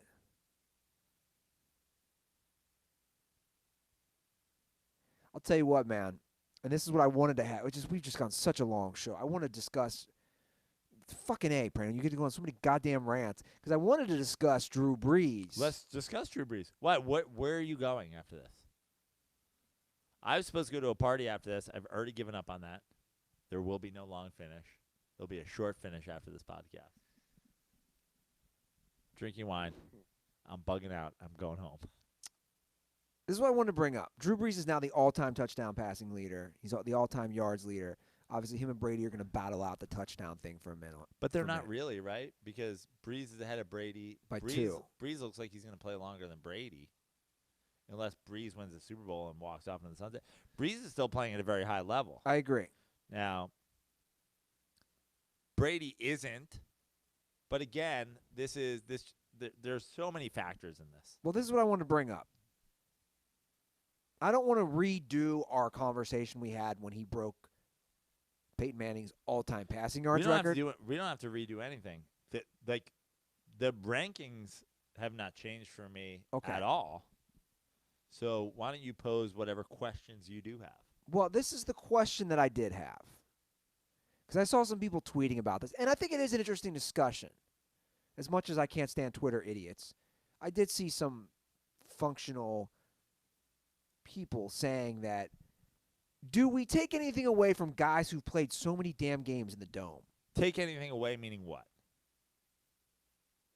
Meaning this. If I look at Drew Brees' numbers. Here's what I'm going to say. No, I don't. And here's why. Okay. Because all these things balance out. Is it helpful for Drew Brees' career that he played in a Dome? Yes. Is it helpful for Peyton Manning's career that he played the majority of his career in a Dome? Yes. Is it helpful for Matt Ryan that he played the majority of his career in a Dome? Yes, it is. Is it helpful for Tom Brady that he played the majority of his career with Bill Belichick, who's literally been filming the other team's sidelines the entire time of his 20-year career? Absolutely, yes. By the way, there are a lot of factors in a lot of these things. Peyton Manning did not. Peyton Manning played more games outdoors. But he played more. He played the majority of his. He played all of his home games when he was in Indianapolis inside.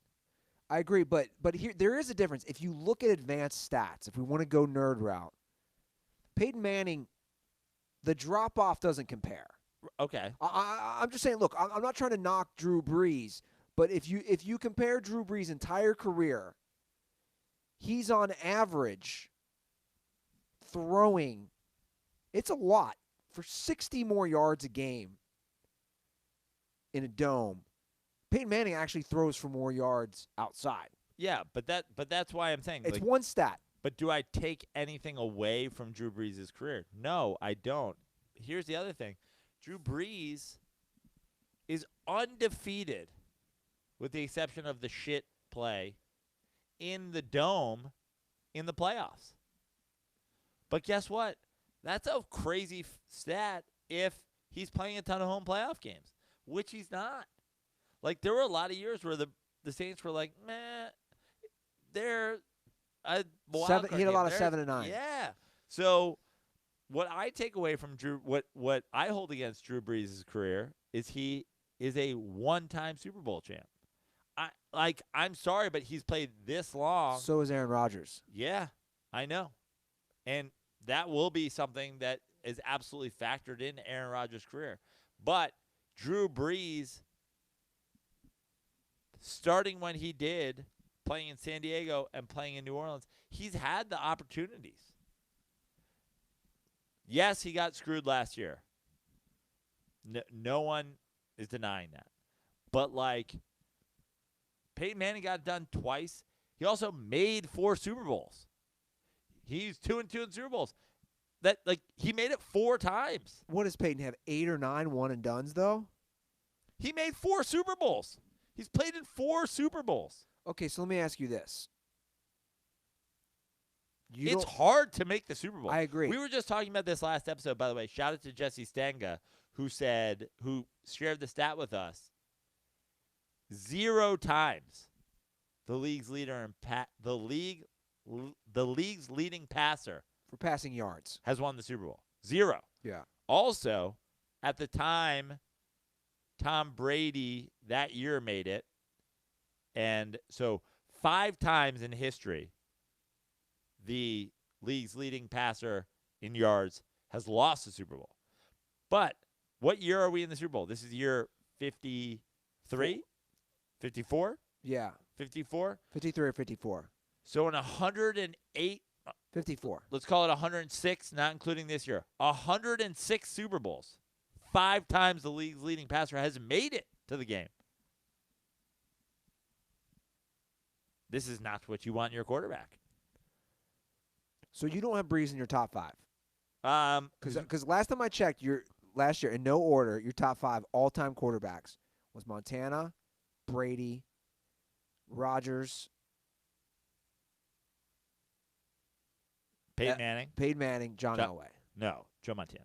You said Montana? I said Montana. Montana, Manning, Brady, Rodgers, Elway. Fuck, put Brees 5. Fine, cool. And by the way, if Brees wins the Super Bowl, great, good for him. Fine, put Brees over Elway. Cool, great. I'm fine with it. He can be in my top 5. Also, like, what is my top 5 versus my top 7? Like, my whole thing is, here's the question that is always, for me, that I think in basketball. Who is the best at quarterback? Who is the best basketball player of all time? Michael Jordan, LeBron James. If all of the NBA players are lined up in a row, they're all in their prime, and I can choose one to be on my team, I have the first pick overall. And then you're going to choose next, and then Aaron's going to choose, and then 30 other teams. I'm going to take LeBron James, and I'm going to take him 100 times out of 100. Give me LeBron James. Is that the question you're asking me for my quarterbacks? Or are you asking me, you got one game to win? Who you take?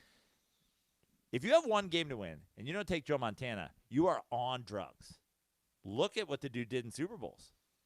He's 4-0 in Super Bowls, and he's incredible. You just can't talk clutch without talking Joe Montana. Yeah, I agree. Now, if I was going to pick one quarterback, right now, I have the first overall draft pick. I'm going to take one quarterback. You're going to take Peyton Manning. I think I'm taking Peyton Manning. Yeah, I knew you would. So Brady Slurber's like, what is happening right now? That's a tough one. Well, Why Joe not? Montana didn't live. Why not Aaron Rodgers? If I could take one ever, because he has not proven to me. He has certainly proven to me that all the physical things are there and all that, but he has not proven to me he's on the mental level of Peyton Manning. And health-wise, too. And health, yeah. Healthy, consistency. He hasn't proven to me that he does the same mental things under center, and he hasn't gotten it done twice.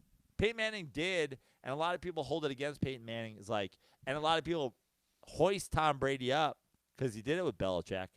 It's like, Tom Brady's not playing defense against Peyton Manning. Belichick is. And Belichick and Peyton Manning's doing it with, who the fuck was good? Tony Dungy and fucking, Dungy's a great coach. Was he? Or did he have Peyton Manning? Look what he did in Tampa. He's a What? good coach. Okay. Yeah, Dungy's a great coach. Okay. And who do you have the other time he made it to the Super Bowl?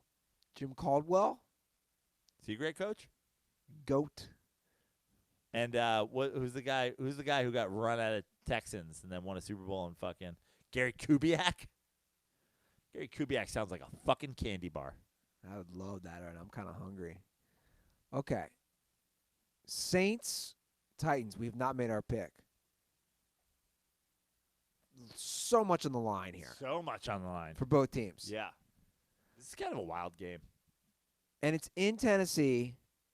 Can Aaron balance around the camera? Oh, good job, Twerks.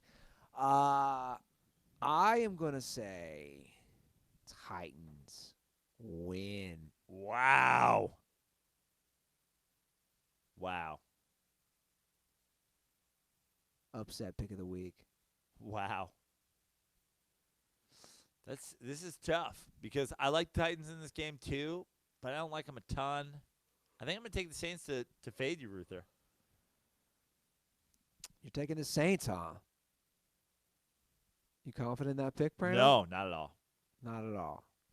Here's why. I feel like the AFC South comes down to week 7. Not the AFC South, but the Titans. I just hate the idea that Steelers team gets to play a playoff game. Yeah. It's kind of gross. It Maybe is. it ends early. All right. Giants, Redskins. Speaking of a gross game. Yeah. Redskins are 2.5-point favorites at home. Who's playing quarterback for you guys? Daniel Jones. Mike Jones. Do you remember Mike Jones? Yes. Little back man. Yeah. Daniel Jones playing quarterback. I hate this for multiple reasons. I hate it for Daniel Jones, and I hate it for Eli Manning. Everybody making a big deal out of Eli Manning's 500 record. Great opportunity to go over 500 once again against the Redskins. Wow, over 500. So impressive. Yeah. Honestly, it is impressive with what Eli Manning was given in his career. I can't believe he did it with Brandon Jacobs and Ahmad Bradshaw and Kevin Boss. Here we go again. Here we go again. Nix. Wow, what a fucking. Here we go again. Yeah. All the all-pro linemen he had and all the fucking crazy weapons like undrafted Victor Cruz and Plaxico Burress, who didn't practice and shot himself in the leg. And Plax was good. And Martellus Bennett, who was out of the league until Eli Manning took him over and fucking turned him into an all-pro, made him a millionaire. No, And Martellus was good on the Cowboys, and he was good on the Patriots. He was good on the Cowboys? Why'd the Cowboys let him go? They had Jason Witten. He was good on the Bears? Was he good on the Bears, too? He was good with look what he did with Patriots. Yeah, he lasted a whole 2 seasons and didn't murder anybody. Okay, well, look. I'm taking the Skins. Okay, I'm taking the Giants. All right. That's the easiest way to do that whole thing. There we have it. Lions, Broncos, 7-point Broncos favorites. It's a big spread for them. I feel like they're always in close games. Then again, is Blow still playing quarterback? David Blau? David Blow? Blow. Blau. I'm taking Broncos. I'm going to take the Lions. Ooh, now we're getting dirty. okay. Dirty sports. Speaking of dirty, Aaron Moharis, yo Raiders. After that embarrassing game, They went from last week, we picked they were 6.5 faves. Now they're 7-point dogs in what will be a 100% home game at the Chargers soccer stadium. By the way, what's your status for Friday? Unknown. Okay. Still unknown. Because my Chargers guy, he flies out. Where's he flying to? East Coast. He's from your neck of the woods, He's remember? flying back to the Bahamas to steal your money. That's not a real office. That's not a real office. He's like, bring a briefcase with your personal seat license to this empty office space in Playa Vista. I'd like to go to the Chargers ticket office, maybe lock down some season tickets. Where's he from? He's from Westchester. He's flying back. Westchester. Yeah, that's what I'm saying. I'm trying to introduce you guys. Maybe get us a discount. Probably my brother. It's probably my brother John who's trying to steal your money. He's like, come here, meet me in the alley. I'll show you. Yeah, that's a ticket. Yeah, those are the tickets. I need cash. Yeah. I'm taking the Raiders, dude. I think it's gonna be a close game.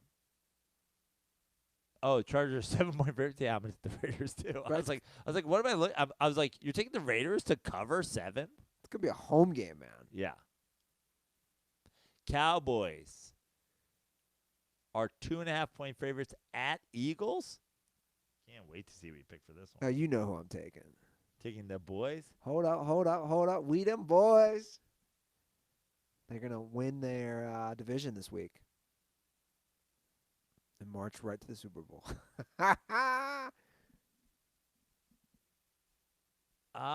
This is tough. The way the Eagles have looked, even when they're winning games, is so poor. Like, it's just bad football. There's no way I can take the Eagles. No way. You call Bill O'Brien a boob. Doug Peterson is I've been on the Doug. We need to talk about Doug Peterson, the head coach, for literally years. Gabe, Frank Reich has been proven to be the difference in the Philadelphia Eagles system.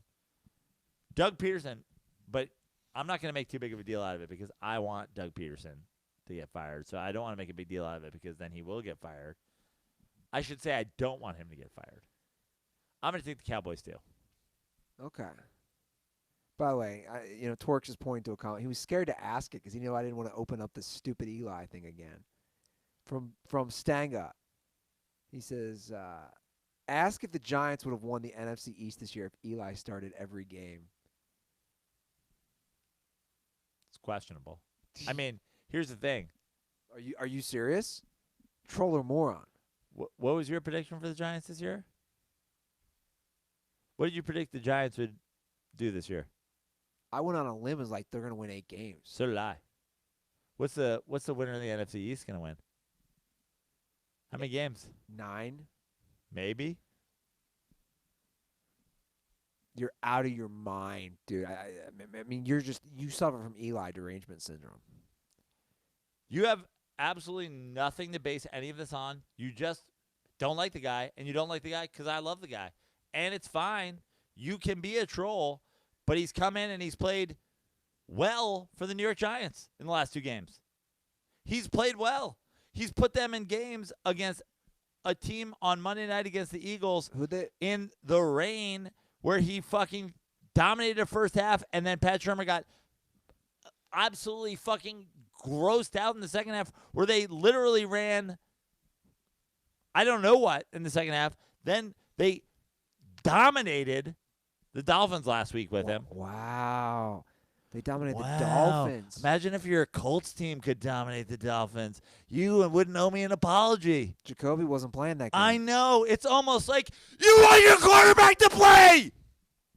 It's almost like it's better if your quarterback can stay on the field, isn't a soft-ass bitch. Like I fucking said. Yeah, that's right. I'm drinking from the bottle.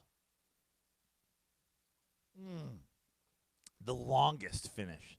And it tastes so good to be so right all the time. I'm watching the replay on YouTube. It's amazing. Yeah, that's right. You think, hold on, Joe. Calm down for a second. You think. I'm asking you. No, you think. I'm asking you. You think. I'm asking you. What do you think? What do you think the Giants were going to do this year? I don't think the Giants would have won 8 games? 5 more games. Have they won 3? No, they've won 2. Okay. They won 3 now. They won when they beat the Dolphins. You think they win 5 more games? No, I don't think the Giants at 8-8 win the NFC East. But guess what? If 8-8 wins the NFC East, then I don't know. And by the way, here's the thing. I like Daniel Jones. I just don't like rookies behind offensive lines that let guys get fucking murdered. I also don't like Daniel Jones playing in a meaningless Week 16 game behind an offensive line that is terrible. What is the upside here? Your rookie quarterback gets injured? We know one thing for sure. Here's 2 things we know for sure. Scottie Pippen had a bigger dick than Michael Jordan, and Eli Manning will never get hurt at any level of professional football or football otherwise because he's a superhuman. He has adamantium claws and adamantium bones, and he will never get injured. We know that those 2 things are facts.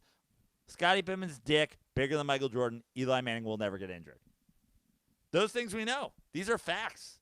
Some people like facts. Some people hate them. Why would you do this? Why would you do this to Daniel Jones? And here's the thing. Do I think Daniel Jones is a better quarterback than Eli Manning right now? I don't know. Do I think rookie quarterbacks are worse behind terrible offensive lines than veteran quarterbacks who know how to change protections? Yes, I do believe that. I believe Eli Manning, in a terrible situation, would have had a far, far better chance to win games than Daniel Jones. That's what I feel. And he showed that in the Eagles game because he went untouched for a half because of protection changes. But we're not going. It's just circles. It's like you completely ignore a second half of 29 total yards. It's wild to me. But you and I will do this, and we'll because here's the thing. I want to take you like I'm the Mandalorian and you are Baby Yoda. I want to make sure that you are safe and taken care of. We will watch that second half, and I want you to say, like, let's do it as friends, as sports podcast co-hosts, and you will tell me where Eli lets us down in that second half of first down, hand the ball to Saquon Barkley and get tackled behind the line, and it is a horrific half of football from a team that had 4 horrific drives. I have seen literally everybody that has ever at any point spent residence in the Pacific Northwest has said the problem with Russell Wilson is they just run the damn ball too much. And then you get Pat Shurmur on Monday Night Football with the lead going like. But Joe, hold on a second. That's actually a good point. You're so critical when someone like Russ does have a bad half. Why is it on him, but then it's not on Eli? This is where I'm just seeing. No, it's not on Russ. You saw, dude. Whatever. That's the thing. We can go to the tape. I mean, you've blamed him multiple times. No. Excuse me. I'm sorry. This is absolutely what I do. Is like you will go, oh, look at this, and I go, well, look at this fucking half where the guy never scores any points. I thought the fucking greats, they're not going to be shut down like that.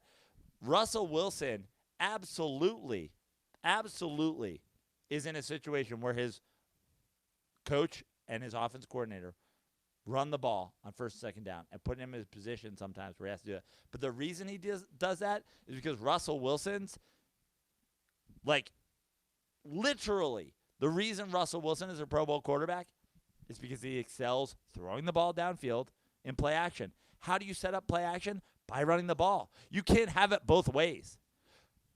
Put Russell Wilson back there, first down, snap him the ball. How has that gone? If it had gone great, Pete Carroll would do it. Well, in the years that he did throw the ball a lot, he threw for a lot of yards, high completion percentage, and the team still won 9 or 10 games. So it worked fine. I was thinking about this week. You should have been hoping Russ was traded to New York. Why would I have hoped that? Because the team would be way better off. Oh, no. Actually, a guy who holds the ball too long on a team with a terrible offensive line is the last thing we need. You don't think the Giants are better with Russell Wilson? This year or going forward? Both. This year, yeah. Going forward, no. Unreal.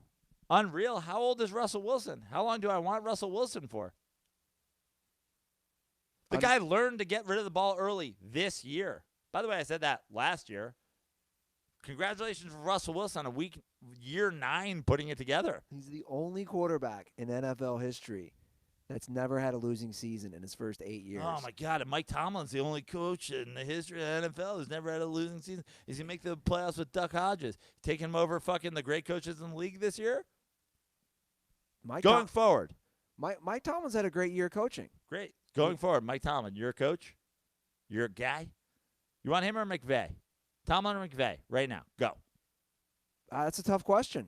I'm asking you to answer it. That's what I'm saying. Okay. I don't have an answer right All now. right, I'm going to take McVay. Okay. Even though McVay has had a setback, I'm going to take McVay. Tomlin's done it a lot longer at a consistent basis. Yeah. I mean, that's the right there is fine because that's where we stand on someone like Russ. It's just it's wild to think that he's been successful through so many different types of teams, through so many different types of rebuilds, and you're like, what rebuild did he go through? When did they rebuild? Where was the rebuild? What's the? You're saying when they lost the best defense in football and he no longer won Super Bowls? Is that the rebuild? And he's only gotten better as a quarterback? Statistically? Yeah. Oh, okay. Great. On every stat. That's what you're supposed to do at a profession. I'm a better comedian than I was 10 years ago. Cuz you get better at your job. Do your job, as Bill Belichick would say. Get better at Did anybody think that Russell Wilson was going to be a worse quarterback in year 9 than he was in year 3? That would be gross. Sometimes guys regress. Yeah, we see it all the time. Yeah, I agree. Jacoby Brissett regressed like Benjamin fucking Button this year. Not that I get an apology for it. Is there Red Bull in his wine? It's Red Bull wine. He is so worked up. I'm worked up because it's like, God, pick a fucking lane over here. I'm just driving down the fucking highway, and you're all over the place. I should pick a lane? Yeah, you should pick a lane. Oh. Now quarterbacks regressing is a thing, but no one's ever going to fucking say that the guy who looked so great in week 1 isn't the quarterback that everybody thought they were going to be MVP of the Colts. You're hung up on the Brissett thing, clearly. Clearly. As I was out of town for a month and getting literally urinated on by my co-host and my guest co-host for saying that a 2-time Super Bowl MVP would be a better quarterback for the Colts right now than a guy who's throwing balls into the stands on Monday Night Football. Joe, no one said that they're not better off with Andrew Luck. No one said that. No, I was talking about the 2-time Super Bowl MVP, Eli Manning. That's what I was talking about. Andrew Luck was a 0-time Super Bowl MVP. That's fine. Because unlike Eli Manning, he got hurt behind a Joe, terrible offensive line. we just disagree. Yes, we disagree on whether or not Jacoby Brissett is qualified to be a starting quarterback in the NFL. I believe no. You and Tug believe yes. I'm here waiting for an apology. I think Monday Night proved it. The Colts, they definitely have a lot more wins if they had Eli this year. I agree with you. Definitely wouldn't. Okay.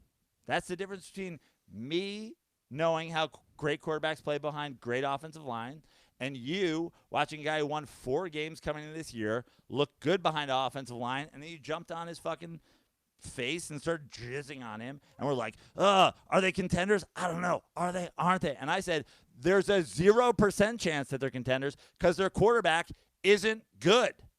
And guess who was right? This guy. Joe, this is what you do. You manipulate. You'd be a great lawyer. No, hold on, let me finish. I don't manipulate. I repeat what you say on our podcast. I let you speak the whole fucking show. Let me finish. What I'm saying is you're taking arguments, you're taking things, you're cherry picking, and a lot of these things weren't said. Both Tug and I have said they are contenders. It's not based on Jacoby Brissett. It's based on a good running game. It's based on a good defense. Right. And I agree. I agree with everything you just said. And they lost Marlon Mack. And right. The defense has been shoddy. I mean, the defense gave up 35 points to Jameis Winston.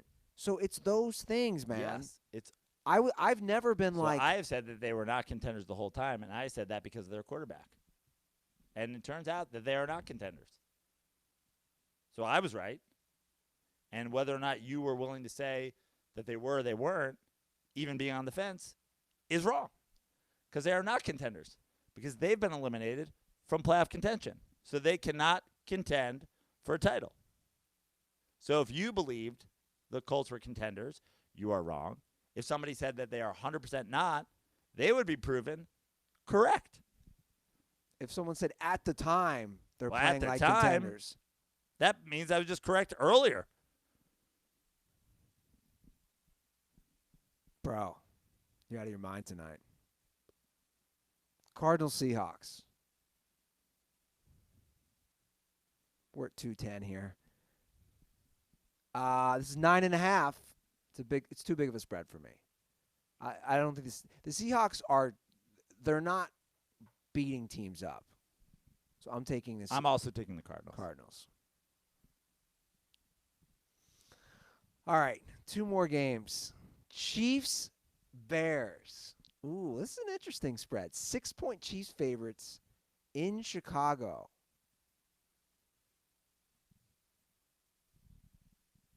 I'm going Chiefs. I'm going Bears. I don't love it, but I'm going with it. The bigger question is, what are my neighbors thinking tonight about this whole discussion? I assume your very, very intelligent Japanese neighbor is like, somebody thought the Colts were contenders? This is not acceptable.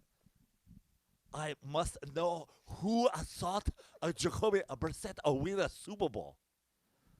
And I must take the hands off of their body. Well, he could reach through the bathroom and motion me in because there's a hole in my bathroom. I wonder why those neighbors never talk to me. It all makes sense. Okay, Packers Vikings. I just don't get this spread. I don't get it either. I just don't get it. I'm taking my Super Bowl prediction first preseason Super Bowl prediction. I'm taking my Packers to cover this game. 5.5. Yeah, that's wild. How can you not take the Packers? It's just such a big spread. I mean, okay, so that's crazy because if you played on a neutral field, they're saying the Vikings are 2.5 points better. Twerks, I need you to go through these picks. I need to see how many picks I have different. Oh, do I need to move the? Yeah, Twerks is like, you got to move this. So we've got Chiefs, Bears. That's 1. Let's start from the top. Lions. Let's start from the top. Okay. Bills pass. I'm not sure how I feel about that. So 1. Rams, Niners. That's 1. 1, 2, 3, 4. Wait, hold on. I got Saints. 3, 4. Just 5. 5 total. Right? 6. Oof. Who am I bailing on? The Pats or the Chiefs? I like my number at 4. Now, fuck it. 5? What do I have? 6? Ooh, I need to take it down to 5.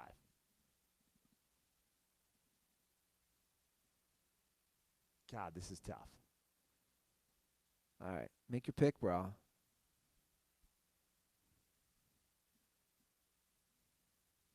Fuck the Bears. Give me that Chiefs game. All right. There it is. Man, I should make him wear a Jacoby Brissett jersey for a week is what I should do after I beat your ass in this. And then what, me not show up for a couple games and Brian Hoyer has to sit in and do a fucking terrible job, and then I come back and I don't know how to find my microphone. I walk into the walls during fucking games. It'd be like Eli in that second half of that Eagles game, right? Yeah. 29 yards. Yeah. That's basically Russ's Rams game. No, I think Russ, by the way, can help a football team in the NFL this year, despite the fact that he commonly has bad halves, despite the fact that his team just runs the ball to set up his play action. Commonly. Yeah. Yeah. Nobody throws a better deep ball in the NFL than Russ. Nobody. Off play action. No, in general. Russ has the best fucking deep ball in the NFL, dude. Him and Patrick Mahomes. Oh, you mean like accuracy? Yes. Yeah. So you mean off play action? No. Whether it's play action or deep in general, whether they're not doing play action. It's those two guys. The stats back it up. I mean, the fact I can't get over that you just would not.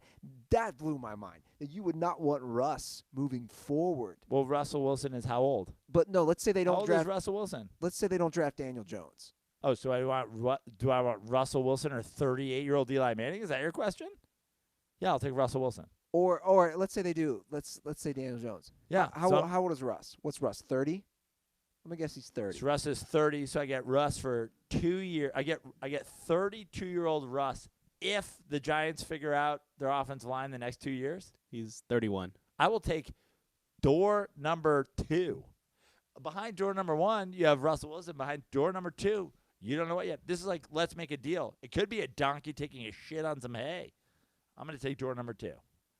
Over 32-year-old Russell Wilson or 33-year-old Russell Wilson with a decent O-line. Because I am sick and fucking tired of hearing about the excuses of Russell Wilson's offensive line that only knows how to run block, the best in the game. It's such a joke. It's a joke. It's offensive to people who understand football. Russell Wilson and Pete Carroll have put together an offensive line of 5 guys who only know how to be exceptional run blockers, but do not know how to pass block at all. You know, pass blocking is a lot harder, right? It's a different thing. Yeah. But it's really hard to get a collection of 5 men who are all good at one and all horrific at the other. Russell Wilson, through his career, until year 9, has held the ball way too long. Fucking Booger knows it. The dude's name is Booger. How many of the plays where he held the ball too long? How many? Hold on, let me finish. I agree with you for the record. Great. Hold on, let me finish. How many of the plays, though, when he's held the ball too long, I'd say a la a Brett Favre, where then they also do make a play? I think it evens out. That's all I would say. Evens out? Yes. It evens out. Yes. I don't think it evens out. I would say that. Okay. Wasn't that always the knock on Brett Favre? Yeah. Just trying to make things but happen. also, Brett Favre's 20 years ago. If Jameis Winston was playing 20 years ago, he'd be a Hall of Famer. I mean, it's not like he's slinging interceptions. It's not, you know. No, you're right. He's not. And I like Russell Wilson. Let's just get off his dick a little bit for having the best defensive football for 4 years and winning 1 Super Bowl and throwing literally another one away. That's just factually incorrect what you just said. He did not have the best defense in football for 4 years. That's just factually incorrect. Did he have a top 5 defense in football for 4 years? I don't know. I don't have the numbers in front of me, but I know he did Did not. he have a 17th or 25th ranked defense in football? No, he sure fucking didn't. But let's disrespect guys who won Super Bowls with that. Oh, you mean Eli's amazing playoff run with 6 touchdowns to 1 interception in 2007? Yeah, that's 3 less than Russell Wilson threw in the NFC Championship game. Yeah, he had a terrible game. Yeah.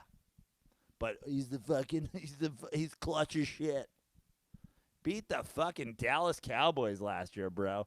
Complete 1 pass on 3rd down, bro. Dude, get 1 fucking first down in a wild card game, dog. Russell Wilson, how many times did Eli make the playoffs? Is overrated. He's not overrated at all. Yeah, he is, because you and everybody else suck his dick. Because every stat backs it up, Joe.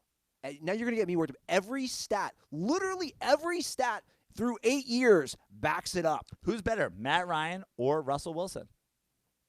Every stat backs up Matt Ryan is going to finish with the most everything ever. Team stats don't back it up. What's team stats? Playoff stats. What's team stats? What the fuck are we talking about?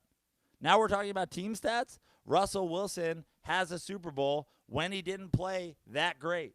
Then when he's played great, they're 9-7.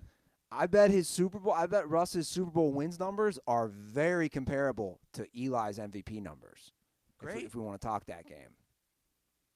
I mean, it's to call him overrated is it's blasphemous. At this point, literally every single person, if you ask them about Russell Wilson, the one thing they would not use is the word overrated. Unless you said he was a top 5 quarterback in the NFL, and then I would say, well, he is.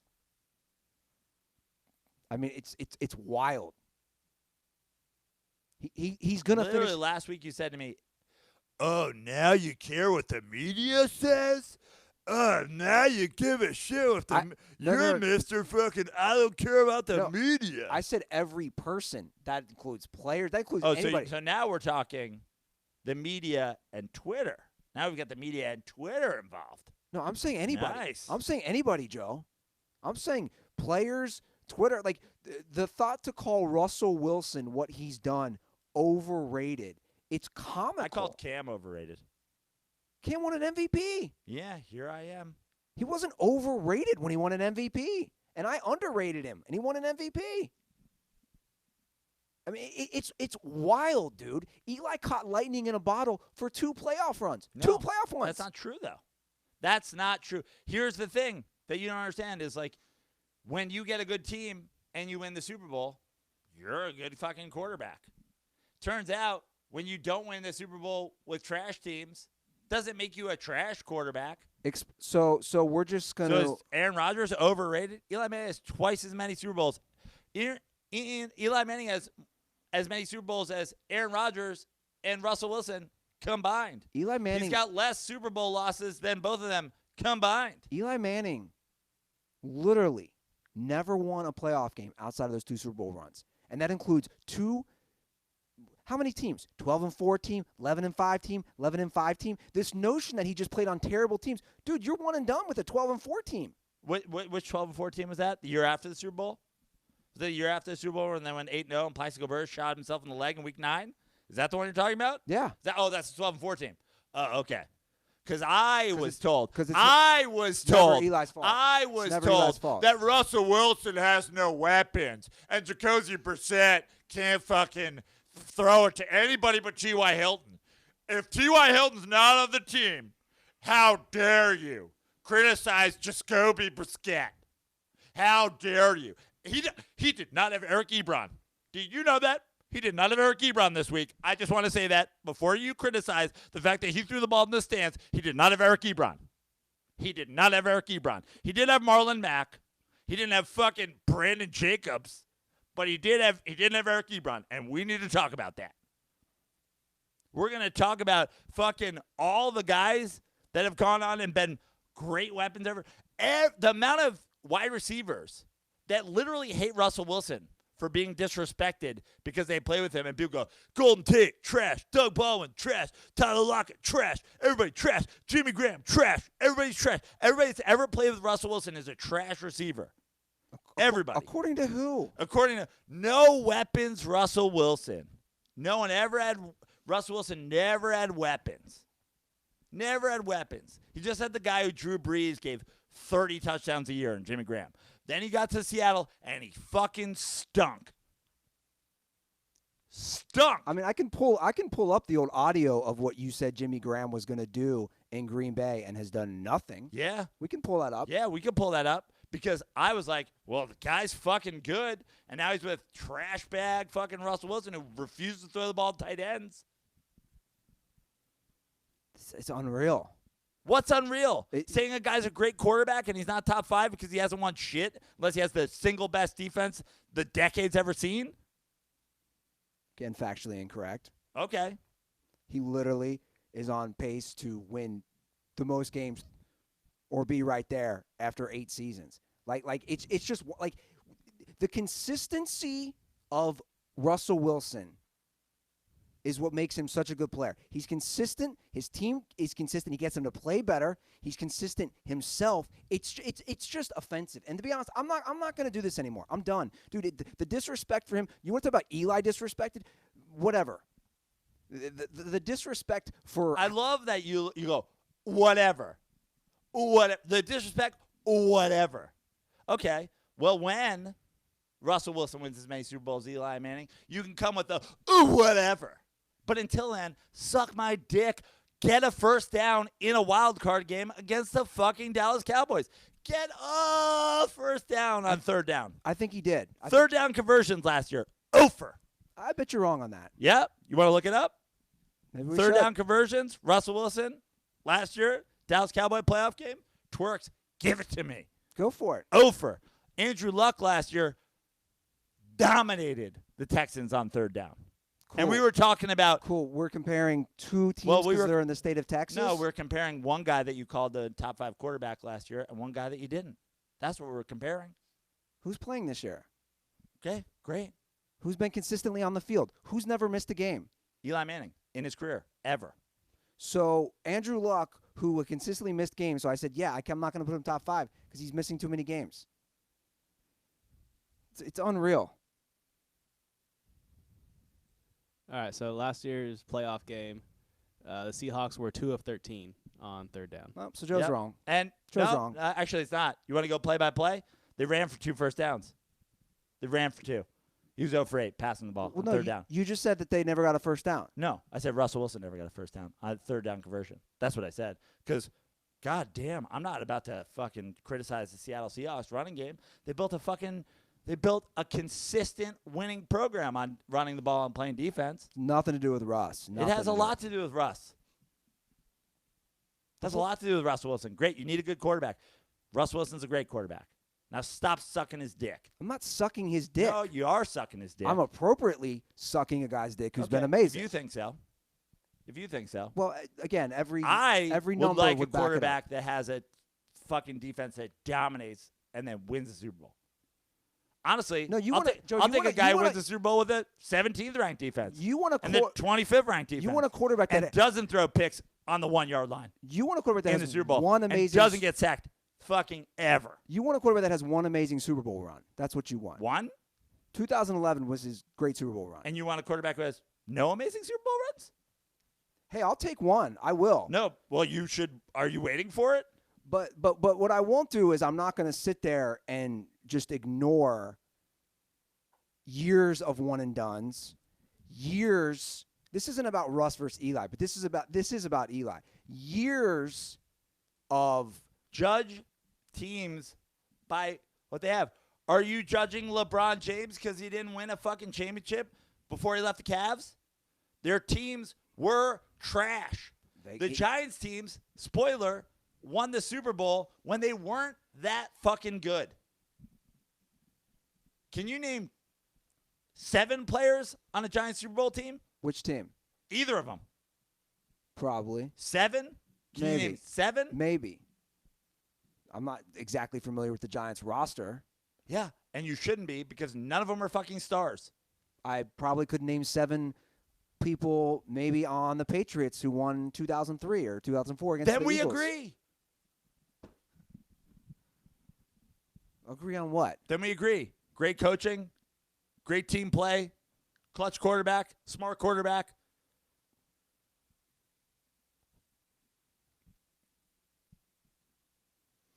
Tom Brady, just a couple good Super Bowl runs that we're going with. I don't know what that means. Right. I mean, you're the one that brought up Tom Brady and the Patriots. I can certainly name players on the 18-1 Patriots team. I mean, you can do whatever you want, but like when you – and here's the thing. No one's saying 38-year-old Eli Manning is an MVP candidate this year. Nobody.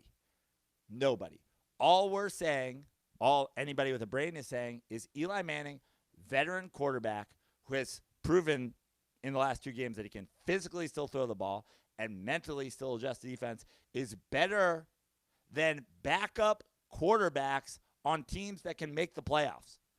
Like if your quarterback goes down in the preseason or if your quarterback goes down in week 2. If you think the Colts aren't better with Eli Manning this year, stop watching football.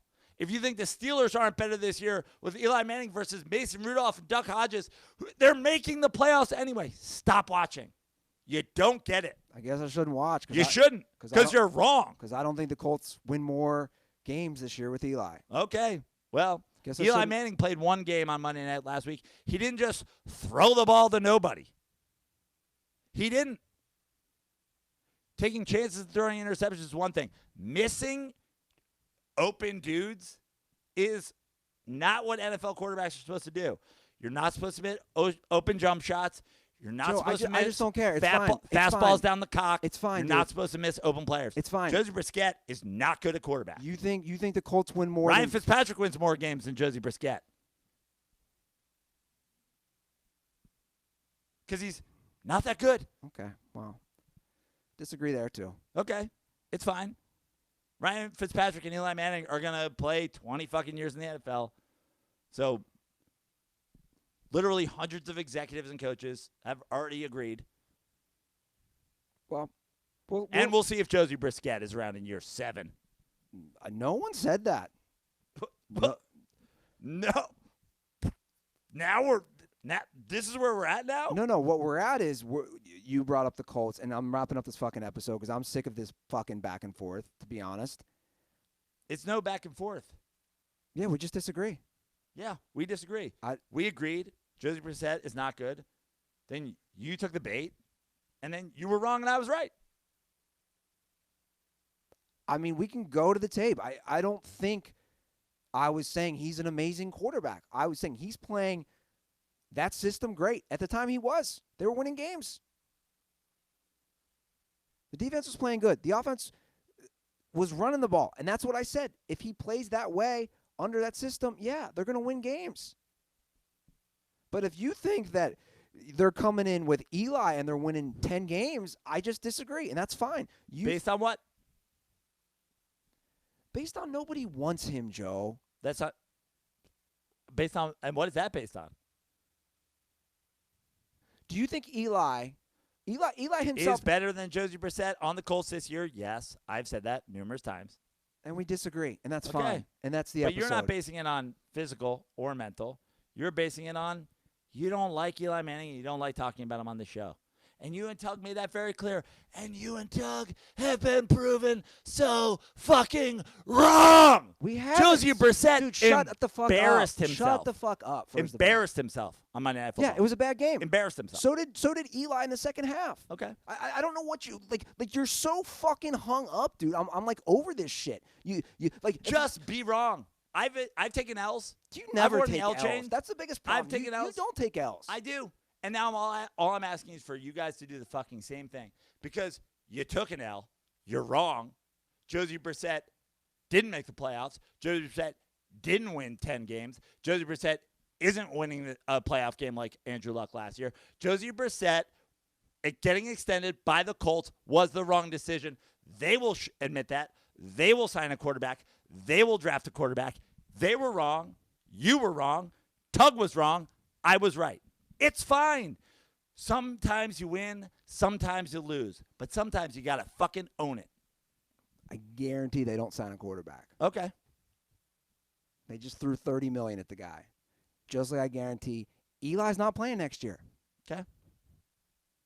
But I know there's all these teams just chomping at the bit to pick up 38-year-old Eli Manning. He's just going to make their team so much better. It's Andy Ruther thinks Duck Hodges is better than Eli Manning. It's okay. You're allowed to have opinions. Your opinions can be everybody's opinions. Everybody can have opinions. wild. Everybody can have opinions, dog. I agree. That's yours. That's yours. I'm not even going to go into that hole because you're trying to bring me into this whole other world about. Well, Ben Roethlisberger got hurt in week 2. Yeah. So you don't think Eli Manning could have helped an NFL team this year. You think Mason Rudolph and Duck Hodges are better than Eli Manning. You are on the record. It's cool. Have fucking hot takes, bro. Skip Bayless has made a career out of it. Have them.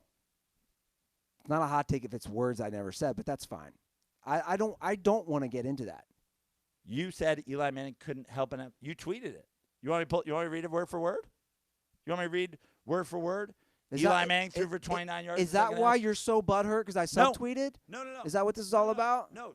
Do you know what I'm talking about, though? Yeah, but Okay. clearly that's why you're all butthurt. So you stand by that or you don't stand by that? Eli's not helping anybody. Okay, so Eli Manning isn't better than Mason Rudolph and Duck Hodges. I literally might just put them at the same level. Great. Well, there you go. Let's end the show on Andy Ruther's NFL quarterback rankings. Okay. Russell Wilson 1. No, never said that. Duck Hodges, Josie Brissett, Never Mason said that. Rudolph. Never said that. Never said any of those things. Never said any of that shit. All I do know is that I do love Russ. And Love he's a top Russ. 5 quarterback. Great. And that's the episode. Sorry, neighbors. And I think we should we'll just put an end. I know we've said this. How many times have we said this? Like this fucking Eli Russ shit, it's fine. We just disagree. Well, I mean, what's there to disagree about Eli Russ? There's not even a conversation. No, the two separate discussions. Yeah, they're two separate discussions. Did you have something to say, Aaron? How many people actually stuck with this episode? I hope they did. I want them to get to the Duck Hodges part. It's a strong one. When I never said anything that Okay. You Don't- said he's equal to Eli Manning. You said that literally 2 seconds ago. Said I put him on equal level. what I said was this. You just said that. Yeah. I don't think they're winning more games with Eli. Okay. To clarify. Right. You think the Steelers are winning the same amount of games no matter who their quarterback is this year? Eli, Mason Rudolph, or Duck Hodges? Yes. Great. I'm stand by that. 'Kay. I don't think they're winning more than they'll probably finish with what? 8 to 10 wins. I don't think they win more than 8 to 10 games if Eli played all year. 'Kay. I'm standing by How about that. Roethlisberger? He's not washed. Same age. He's not washed. He's physically fine.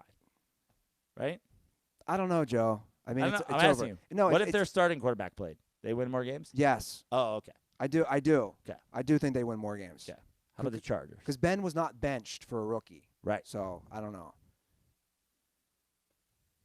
And also the Steelers have had the same coach, 3 coaches in 50 years. Just defend him, dude. Defend him all Hey, you no, want. It's all right. Phillip Rivers, not washed. Ben Roethlisberger, not washed. Tom Brady, not washed. Drew Brees, not washed. Russell Wilson, top 5 quarterback. Duck Hodges, Mason Rudolph, Eli Manning. But you keep naming, again, QBs who never lost their starting job, except for Eli. Well, Drew Brees, he lost his starting job. Correct? I mean, come on, dude. Come on. You're just digging, dude. You're just digging. I think Drew Brees would absolutely say he lost his starting job. He lost a lot earlier than Eli Manning did. No doubt about that. That's my point. That's my point exactly. He's been with New Orleans since 2006, dude. Come on. It's ridiculous. All right, that's the episode. You guys know where to find us. You want to plug anything, Joe? You got any? I'm at Eli- I'm at Fix Your Life on Twitter. I came up with that Twitter handle because it's something my brother used to say to people like Andy Ruther who needed to fix their life. Sometimes they just refused. They just wanted to live a certain life, and then he would go, "Fix your life." It was very cutting, and I always liked it, and that's why I picked it. So follow me on Twitter at Fix Your Life. Aaron, what you got? Follow me on Twitter at DSInterns and so quiet. Instagram at Aaron Maharis.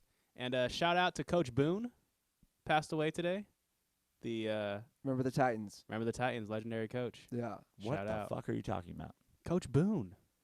You don't remember Coach Boone? You got to know Coach Boone. I just saw he The passed actor away. died? No, the actual coach. The one who inspired the Denzel Washington Got it. performance. I just saw the thing on Twitter. You guys can follow me at Russ is definitely a top 5 quarterback on Twitter and also on Instagram. That's the show. Guys, we made it through. Is there anybody in YouTube? No. Stanga. Stanga, of Yeah. course. Stanga started it. No, you came in with an agenda. I know you, Joe. Guys, thanks for listening, and thank you if you listened through all this shenanigans. Have a great weekend, and most importantly, stay dirty.